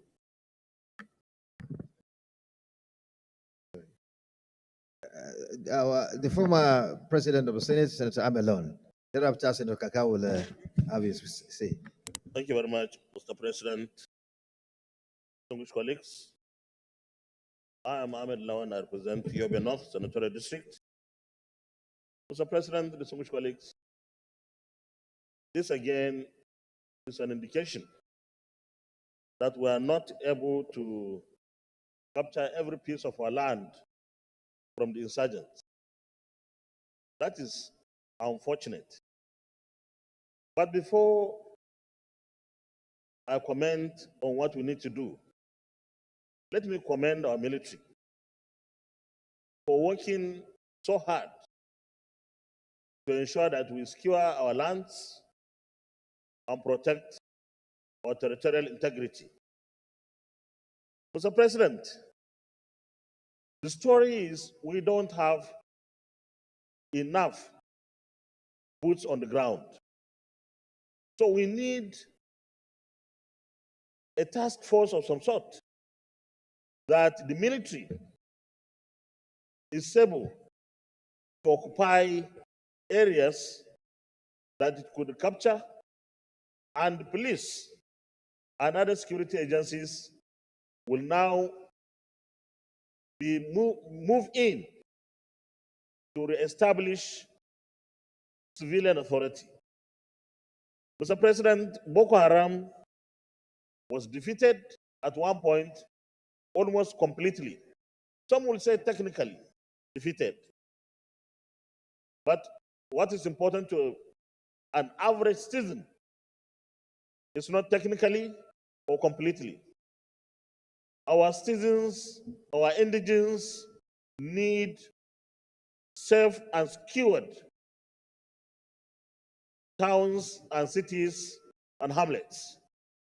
So the case of our brother from Borno North is a case that we must ensure that we do something. This we can do together with the executive arm of government. In the prayers, I think the request is for the Air Force and the Army. This is a normal joint operational activity. And therefore, the Chief of Defense Staff is supposed to be at the helm of this particular affair, and the services can come in. But we are also lucky, Mr. President, distinguished colleagues, that we are yet to pass the budget for 2025. We should look at this, and indeed, similar areas that are challenged in this kind of situation. Because no matter what we do, no matter how hard we wish and we could provide infrastructure, the infrastructure can only be useful to the people if they are safe and protected. So I believe that we should tailor some resources in this area, and let's find out which are the areas. Is it in the northwest? Is it in the north central? Is it in the southeast or south or southwest that are not in our hands? We need to recapture them. Thank you very much, Mr. President, for the privilege. Senator Baba Kaka Shehu Lawan. Thank you, Mr. President and distinguished colleagues. My name is Kaka Shehu Lawan. I represent the good people of Borno Central Senatorial District. Let me first and foremost commend Senator Mohamed Tahir Monguno, the Chief Whip of the Senate, for bringing this motion to the Senate, and also sympathize with him with what is happening in his senatorial district. Let me also join my leader, the former Senate President, in supporting the motion ably moved by Senator Monguno. Mr. President, sir, prior to my election as a senator, I was the chairman of a committee set up by Borno State government to relocate the IDPs that were dislodged by Boko Haram in their various communities. I know the terrain very well. The Nigerian military had Operation Hadinkai, Sector 1 in Monguno, the headquarters of Monguno local government. And then the multinational joint task force also had its Sector 3 headquarters in Monguno. But Mr. President, it will interest you to note, Borno North Senatorial District comprised of 10 local government areas, and it is a very vast land. Now, the military agreed they are overstretched, but then Borno North share borders with the Republic of Niger and Chad. They use the territorial waters of Lake Chad and Nigeria, the territorial waters between Lake Chad and Nigeria, to navigate themselves their ways into Nigeria and find a safe haven. Imagine a local government headquarters without a single military deployment, and then locals were staying there. So the havoc caused by these miscreants is very serious. So we need to nip this thing in the bud by urging the military to establish not only a super camp, but let them deploy, despite the fact they're overstretched, let them have a permanent deployment in Guzamala, the headquarters of Guzamala local government area. While I also associate myself with the former Senate President that there must be a joint task force to supplement or rather complement the efforts of the military in wiping out this Boko Haram entirely. Just a couple of days ago, they launched a serious attack on Kareto, a very popular town in Borno North Senatorial District, where they carted away serious military hardware. So that is very dangerous. If something is not done, they are going to continue their nefarious activities in that senatorial district and possibly escalate to other senatorial districts. Mr. President, one fact is very clear. They had a similar attack on the Chadian troops in the Republic of Chad. The president took it upon himself to command the troops of Chadian forces and wipe out these guys. So in so doing, they are now trespassing into the territorial integrity of Nigeria, the territorial borders of Nigeria, where we don't have military deployment, that is their safe haven. So something has to be done immediately by curtailing this ugly terrain. I so support, Mr. President. Thank you. Minority Leader, sorry, we have to shift this way. Two people have spoken that way. Minority Leader will speak. Then I'm sorry, I will have decade plan, but we have Senator Ahmed Ndeme from the state. So when he speaks, then you speak. So Minority Leader. Thank you, Mr. President. Distinguished colleagues, once more, we are faced with another round of debate and speeches on the issue of insecurity. I seize this opportunity, therefore, to sympathize with my colleague and brother, Senator Mongunu, and commiserate with the families of those affected in this current imbroglio. Mr. President, it is sad that we are talking about this issue in spite of the spirited efforts by the government and the armed forces of Nigeria and all other security agencies involved in combating the menace of insecurity. The President has rightly pointed out by the mover of this motion, time was when the activities of Boko Haram was literally wiped out or decimated. But we will continue to have this recurring decimal in Borno in particular, and then in some other parts, other forms of insecurity activities taking place. Mr. President, like he rightly pointed out, there was a time that this thing was literally nipped in the bud. But unfortunately, I think that what we failed to do was taking some proactive measures to ensure that these insurgents did not come back to the cities. At a point, the idea of holding forces was muted, in which it was agreed that a special force be trained specifically to hold the liberated areas where Boko Haram activities were taking place. But unfortunately, Mr. President, as it were, nothing of that nature has happened. And so it becomes very easy for Boko Haram and its agents to come back to areas that have been liberated by our armed forces. Mr. President, I think it was suggested on the floor of this Senate before that it doesn't solve our problem if we continue to debate and proffer solutions to the problem of insecurity, especially the activities of Boko Haram, if we do not muster the sufficient courage to give a kind of timeline to our armed forces and our security agents to nip these insecurity activities across the country.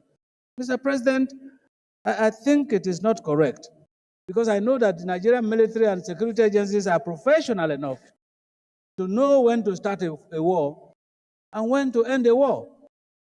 I am not sure that those of us who are living witnesses to the Biafran War noticed that the Biafran War took this long to nip in the bud. Whether it is asymmetrical or a normal war, I think that we must find answers to the problem of our insecurity. And so once more, while I sympathize with the people of the local government occupied by the Boko Haram insurgents, I want to urge the armed forces and our security agents to take very proactive actions in liberating these communities from the hands of these insurgents. I thank you, Mr. President. My distinguished colleagues, please, you need to bear with us because we will need to adjourn to come back to pass the votes and proceedings of our proceeding today, because there's urgency attached to the report of the Committee on Local and Foreign Debt that we just passed, because there's urgency attached to it. If that is not submitted, it will go against the time stipulated for the entire transaction. So it's on this note that I appeal to you, we'll limit our contribution to this debate so that the Secretariat, the clerk office can go and prepare the votes and proceedings while we take our lunch. So please bear with us. I will call Senator Ali Ndeme and any other person that wants to speak. We reserve, we give you the time to speak when we come back because there's still another motion, another concurrence that we need to do. We give you time to speak on that. But they need time to go and prepare the votes and proceedings. Just told me now. So please, Senator Ali Ndeme, order, please. Order, please. I appeal to you to speak for 2 minutes so that we can go and prepare the votes and proceedings. Otherwise, it will be too late for them to prepare the report, and the entire transaction in respect of the loan will now be in jeopardy if you don't get everything done within this short time available to us. Former leader of the Senate, you have the floor. Thank you very much, Mr. President. I'm Senator Ali Dume, representing Borno South. This motion brought by Senator M.T. Mangona is very, very important. And that's why, Mr. President, I will have to appeal to you to speak by giving the facts. Just continuing from where distinguished Senator Kakashew stopped. In Chad, that is one of the black spots. We have joint task force already, but they are not equipped. They are not well trained. They are not motivated. In fact, the joint task force is headed by a Nigerian from Yobe State, General Yusuf. Now, what happened was actually all this while they know the line. They have like a border with the Chad Republic, and they never go there. When they went there and killed their people, the president led the operations, and that was what led to their success, and they moved over, and the first target is to dislodge our military around that Kereto and cut it away. In terms of replacing what the Chadian president led and recovered from them. What we need to do is still the same, sir. The Chadian government led the operation by their president. We are not saying that we should do that, but there should be a special operation. Because this problem is cancerous and is expanding. We are talking about them in Sokoto, Kebbi now. We are talking about them in Niger. They are going to Plateau. They are drawing the second cycle. The main purpose of government is security and welfare of its citizens. It's there in our constitution. We cannot change it. So everything should be focused on security. Because if we say it's Borno today, and we time need to discuss it slightly, saying that we should talk about it in 2 minutes, it will one day get to Kano. God forbid. But it tried to get to Kano. The Kano people stood up. That was how Kano is still standing. If not, the late Ado Bayero was nearly killed. So, Mr. President, this is an occasion where the Senate must be responsible. We should stand up to the occasion and demand. The the Senate president before, Senator Amelan, during his tenure, three times, we set up a committee. And at one time, we invited everybody. We pushed, and you were the chairman appropriation then, and we pushed the government to approve 809 billion to procure the Tucano. But it was wrongly used. You went and procured Tucano while we needed attack helicopters. If we have attack helicopters around that area now, this Boko Haram will not even go there because the Chadians went there with only 2 attack helicopters. Right now, the joint task force you are talking about have only 1 helicopter. So the Senate should, the mover of the motion should amend this motion, and let's be blunt about it. Let's ask the government to do the right thing. And I'm sure that if we tell the president what to do, he will do it. He will do it.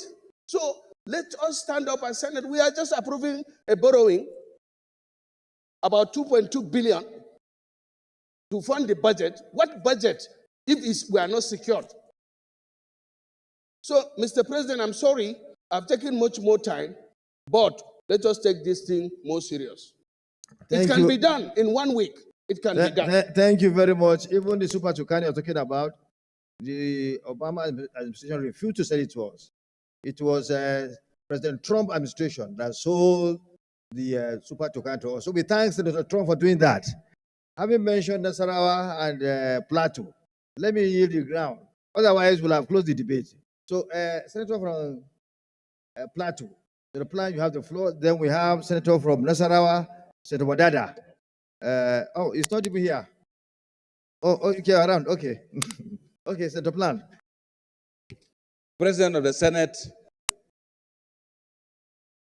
my dear colleagues, I'm Senator Ticket Plan, representing Plateau Central. I rise again to support in its totality this motion raised by Senator Mongono. And I also rise, I'm here agreeing with the views that most other contributors have said. It was Borno, but it is everywhere now. Most of us cannot easily visit and dine with our electorates because our villages are no more safe. President of the Senate and my colleagues, even 3 days ago, my constituents were killed by these terrorists. I personally feel, just as contributed by Senator Ahmed Lawal, that the 2025 budget is about to come to us. I feel that apart from acquiring more weapons, we need more recruit of personnel into our security agencies, because the ratio of our population to security personnel is very low. We must deliberately appropriate more funds for recruitment of our youths into the security forces. When we have that, sir, it will take care of unemployment and will also provide security to our people. Our villages are not safe. And if our electors are not safe, we are not safe too, sir. I pray that... Thank you very much. Your time is up. Thank you, sir. I agree, sir. Thank you very much, Senator Mustafa. You have the floor. Sorry, my former chairman. We can, because he's from Yobe. Yes. It's part of the problem. So let him speak. Chairman, my name is Musa Mustafa, representing Yobe East. Mr. President, I support this motion by our leader, Senator Mongono. This issue of this insecurity, especially the issue of Boko Haram, is risk-spacing gradually. Even in some part of Yobe State, a lot of local governments in Yobe State that are bordering this local government he mentioned are also facing the same problem, the same attacks. You can remember that there are some attacks 2 months ago in Mafa in Termua local government of Yobe State, where a lot of people were killed and a lot of properties were destroyed by these Boko Haram insurgents. Recently also, there are a series of attacks in Gaidam local government of Yobe State and Yunusari local government of Yobe State. Those local governments are also bordering those areas he had mentioned. Therefore, I totally align myself with the suggestion by His Excellency, the leader, the former President of the Senate, Ahmed Lawan, that a serious action should be taken to curtail these issues of Boko Haram that are resurfacing now recently. Thank you, Mr. President. Thank you, Senator Wadada Ahmed Aliyu. You have the floor.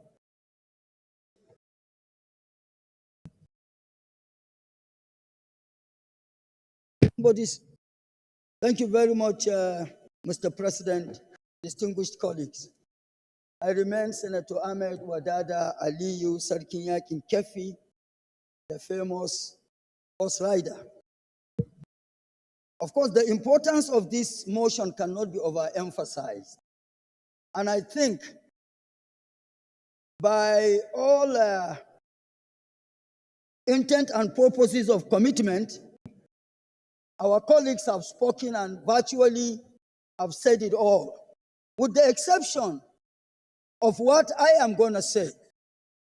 Regardless of where these bandits are from, they are locally incubated or internationally coordinated.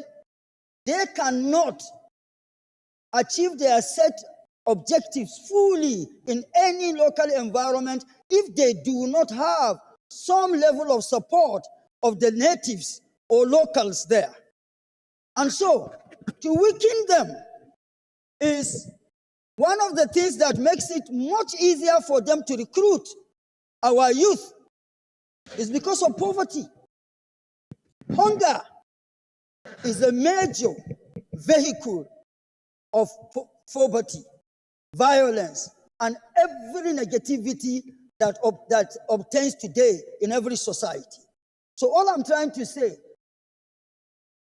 in looking for ways to alleviate this problem, we must also talk about the situation that the citizens of this country are in. An average Nigerian citizen is entangled in poverty. Of course, efforts are being made across board by governments to see that solutions or hunger or poverty is adequately taken care of in the country. But much more needs to be done. And if we take care of poverty, of course, it will reduce the rate at which these bandits recruit our youth into their activities. So for me, Mr. President, distinguished colleagues, as representatives of the people here, we must at all times ensure that we give support, and not only give support, we look for ways and means that the situation of Nigerians will be better cushioned so that they remain focused and, of course, nationalistic in their thinking and conduct. I so contribute. Thank you, Mr. President. Senator, all of you speak, no problem. Because Senator Adam Oshimole wants to speak, and we can't say no to him. He has to speak. Senator Ned Munir speak, then we move to the other side to balance it up. Thank you, Mr. President, and my distinguished colleagues. My name is Senator Ned Mwoko. I represent the good people of Delta, North Delta State. Mr. President, just aligning myself with most of the speakers, but particularly the last speaker, our horse rider, Senator Aliyu. It's just the fact that there's insecurity across the nation. And we keep talking about it and keep thinking that empowering our soldiers or our police is the solution. I take a different view. I've always said that we must look at the reasons why people are agitating, why people are fighting, why they are willing to carry guns to be killed or kill. You know, we all know, for instance, that tomorrow we are expected to be in Anambra State for the burial of our departed colleague, Senator Uba. But most of the senators that you ask are unwilling to go to Southeast because of the dangers posed by those who are disgruntled, And we cannot have a nation where some parts of the country are no-go areas. It just doesn't make any sense. My solution is a very simple one, and I've said it and I keep saying it. We need to have a national dialogue. We need to bring all the dissenting voices, all the groups that are agitating for one thing or the other. Mr. President, let's talk to them. Let's talk to them, just like the IRA and the British government did over some time ago. We just need to dialogue. That is the only way we can resolve this. But if we just keep thinking that it's about pumping money to the military or buying some attack helicopters, it just wouldn't work. Because you can't kill ideas just with barrels of gun. And most of these people have resolved to die because of how they have seen themselves over time. Deprived, denied, degraded. So, Mr. President, let's look at some other solutions. Whilst I support this particular motion, yes, I do support it, because we must have some interim measures. But let's look at long-term measures. Thank you, Mr. President. Senator Adam Oshamale.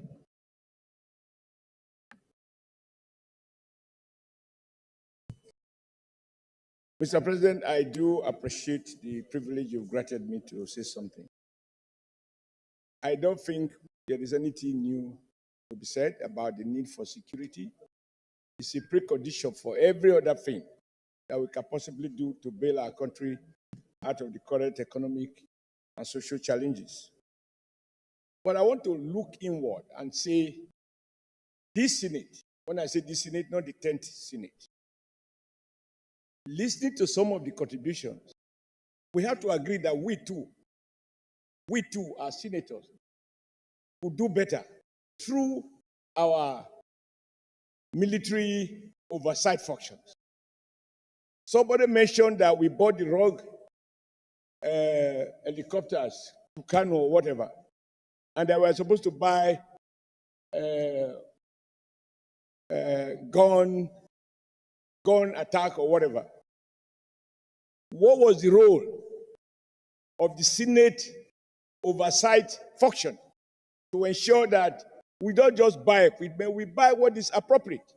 If the military chiefs have reasons to do differently, the purpose of our oversight is to refocus procurement to coincide with what we believe is most suitable. But my challenge is, can we claim to know better? We not being military people, not having had the opportunity of being trained, we seem to know what ought to be procured, rather what has been procured. For me, the challenge, therefore, is, like someone said, throwing money at a problem doesn't solve it. And in an earlier motion, prayers are added. So I think earlier in the year, I talked about the need for our committees involved in defense, army, navy, air force, not only to make the case for more spending, but to ensure that when we have appropriated, that monies are used to procure the things we need to enhance the competence of our people. Lastly, we should say nothing in these chambers as if to suggest that the army is not doing something. A lot of young men, a lot of officers and men have paid the supreme price fighting Boko Haram and other security and other criminals in different parts of the country. So even in a moment like this, when we are in pain, we are worried about the seemingly endless nature of this challenge, we mustn't fail to acknowledge, because I do know a number of very promising young men, officers and men that have been wasted, I wouldn't say wasted, who have paid the supreme price so that we can be saved. That they have not put an end to it should not make us to make comment that may be demoralizing. We should acknowledge the price they have paid. We should put them in our prayers, and I want us to challenge our committee on defense, our committee on army and navy to go beyond procurement and do proper oversighting and refocus the procurement policies of the armed forces. Thank you, Mr. President. Senator Annie Anthony, Professor of Agricultural Extension, who once was a professor, was a lecturer in University of Maiduguri. We give you the chance to bear your mind for 1 minute. Thank you, Mr. President, distinguished colleagues. My name is Senator Professor Anthony Annie. I represent Ebonyi South. Mr. President, you said it very well.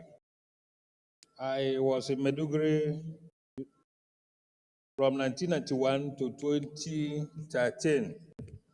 That is why when the issue of security of Boronu, anytime it is raised, I feel so much concerned. Now, so many people who have spoken on this motion, I stand to support this motion on its entirety, the purpose and intent.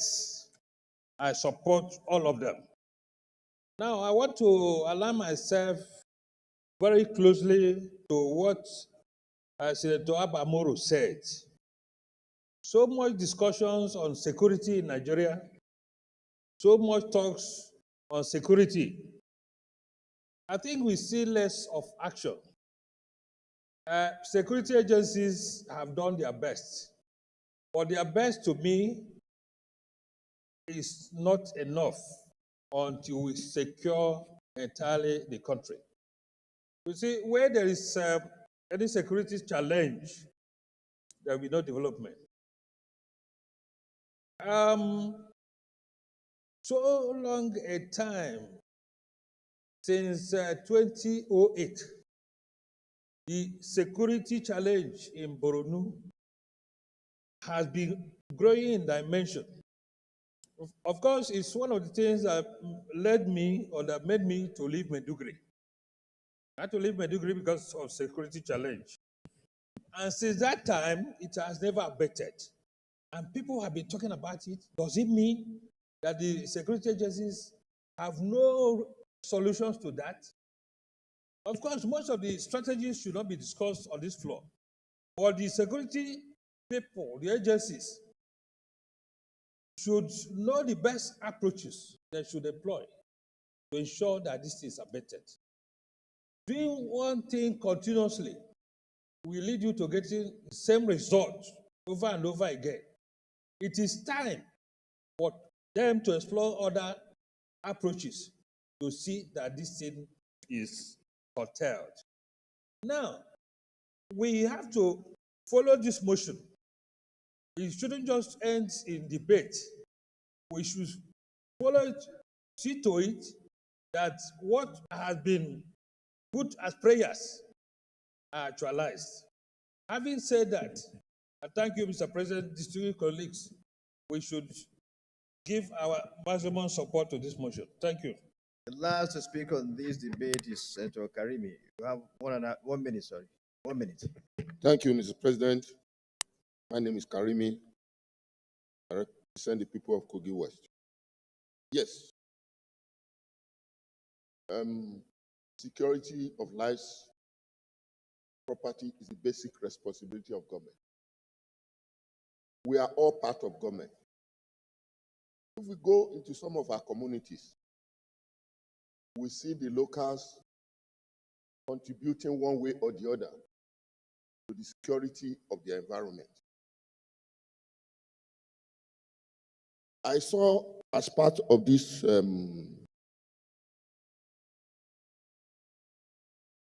prayer that the government, Nigeria, should establish a military base and a community there. Sometimes we can also lead by example. Like I just discussed with my brother, Senator Ndume. We can come together as the leader of the state to mobilize the legislature in the state to see how we can use part of our national intervention fund to contribute something to the security of our environment. We can secure the lives and properties of our people. That is the best thing we can do for them. Rather than coming and talking, we should lead by example. I also discussed with him to see the Chadian leader that led his people to the front, because he understands that terrain. We can also, as leaders, I told him, lead. He can provide himself as the leader, so that I can lead like Chadian president that knows the terrain of that place, to lead our military on operation there. So it is leading by example. So we don't just blame everything on government. Our military, they are trying. They are overstretched. And we need to do all possible to come to their aid. Thank you. Thank you very much. We now move to the prayers. Prayer 1. All the Nigerian armed forces establish a super camp at Guzamala local government area and mobilize adequate personnel to secure Abadam and multi-local government areas of Borno State. Those in favor of this prayer, please say aye. Those in favor of this prayer, please say aye. Those against say nay, the ayes have it. Mandate the Committee on Army and Air Force to ensure implementation. Those in favor of this prayer, please say aye. Those against say nay, the ayes have it. Let me thank the mover of this motion, the Chief Whip of the Senate, and all those who contributed to the debate. This is something that is appropriate and is something that is good to help to restore peace in the aforementioned local governments. Abadan, of course, Guzamala, Abadan, and multi-local governments areas. Of course, as said by some of us, we need to commend our men and women in uniform who are doing their best every day since the beginning of Boko Haram insurgency to secure our areas in Borno and elsewhere, and to also safeguard our people. Some of them have paid the supreme price. Some of them have been injured. Some of them have been incapacitated. They've done us proud. They are doing us proud in protecting the sovereignty of our nation, our territory as a nation. We commend them and we pray for them. But we need to ask them to continue to help us so that we secure these areas, to restore peace in these areas. They've done it before and we know they can do it. And we urge them that more grease should be on their elbows. We don't take what they are doing for us, what they are doing for the nation for granted. We are proud of them, we commend them, and we pray for them. And we also commend Mr. President for all that he has been doing to bring total peace to this country. It's not an easy thing. The problem of insecurity is something that has international dimension. Wars are being fought in all parts of the globe. Ukraine, war is going on there. Gaza, and so many other areas. And the problem of terrorism is all over the world, everywhere. No country is immune to terrorism. It's something that has international dimension. It's not something that's peculiar to this country alone. And we know how much Mr. President is doing, going all over the world to secure collaboration with other nations to deal with this international phenomenon. It's not something that a nation can fight alone. They have international connection. The terrorists are not from Nigeria. They are from other nations. Some are Arabs, some are black Africans, and so on and so forth. Some could even be from the Middle East. Who knows? So it's something that the leadership of the country is doing to have that international collaboration, sharing of intelligence, and so on and so forth to deal with the situation. We commend Mr. President for what he's doing. And we're very sure with the cooperation that the National Assembly is providing to Mr. President and other security agencies, we'll be able to deal with this matter. So I thank you, the Chief of the Federation, Chief of the Senate. I used to call your predecessor, the former Chief of the, I used to call him Chief of the Federation. I do call him, you call him like that, the Chief Whip Emeritus. So thank you very much for sponsoring this bill. You are known for your resilience, for your determination to help your people. Please continue on what you've been doing to help your people right from the House of Representatives. So it's on this note that I thank everyone, I commend everyone for your contribution to this debate. And please, the leader is going to move for us to adjourn so as to come back later so that we can pass the vote and proceeding in order to make sure that we don't go against the time in respect of the report that was adopted, the report that was submitted by the local and foreign committee in respect of the loan that the country is going to acquire to get. Because once we don't do that today, it will go against the time and will put the entire process in jeopardy. So please, I plead to everyone to come back after we've taken our lunch so that we can pass the votes and proceeding. Leader. Mr. Senate President. The adjournment for 30 minutes, just 30 minutes is enough. They'll come. 30 minutes, we'll come back 30 minutes after. Distinguished senators, having concluded the proceeding on other paper, I have moved that the Senate do adjourn for 30 minutes only and reconvene by 2:30 to be able to pass the votes and proceeding today. I so move. The minority leader.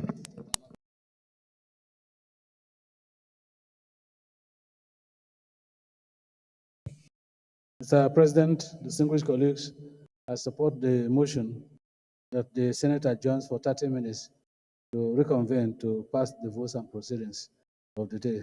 I so second. Those in favor of the motion moved by the Senate leader and seconded by the minority leader, please say aye. Those against say nay.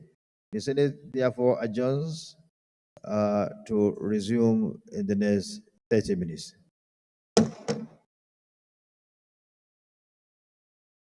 That's all.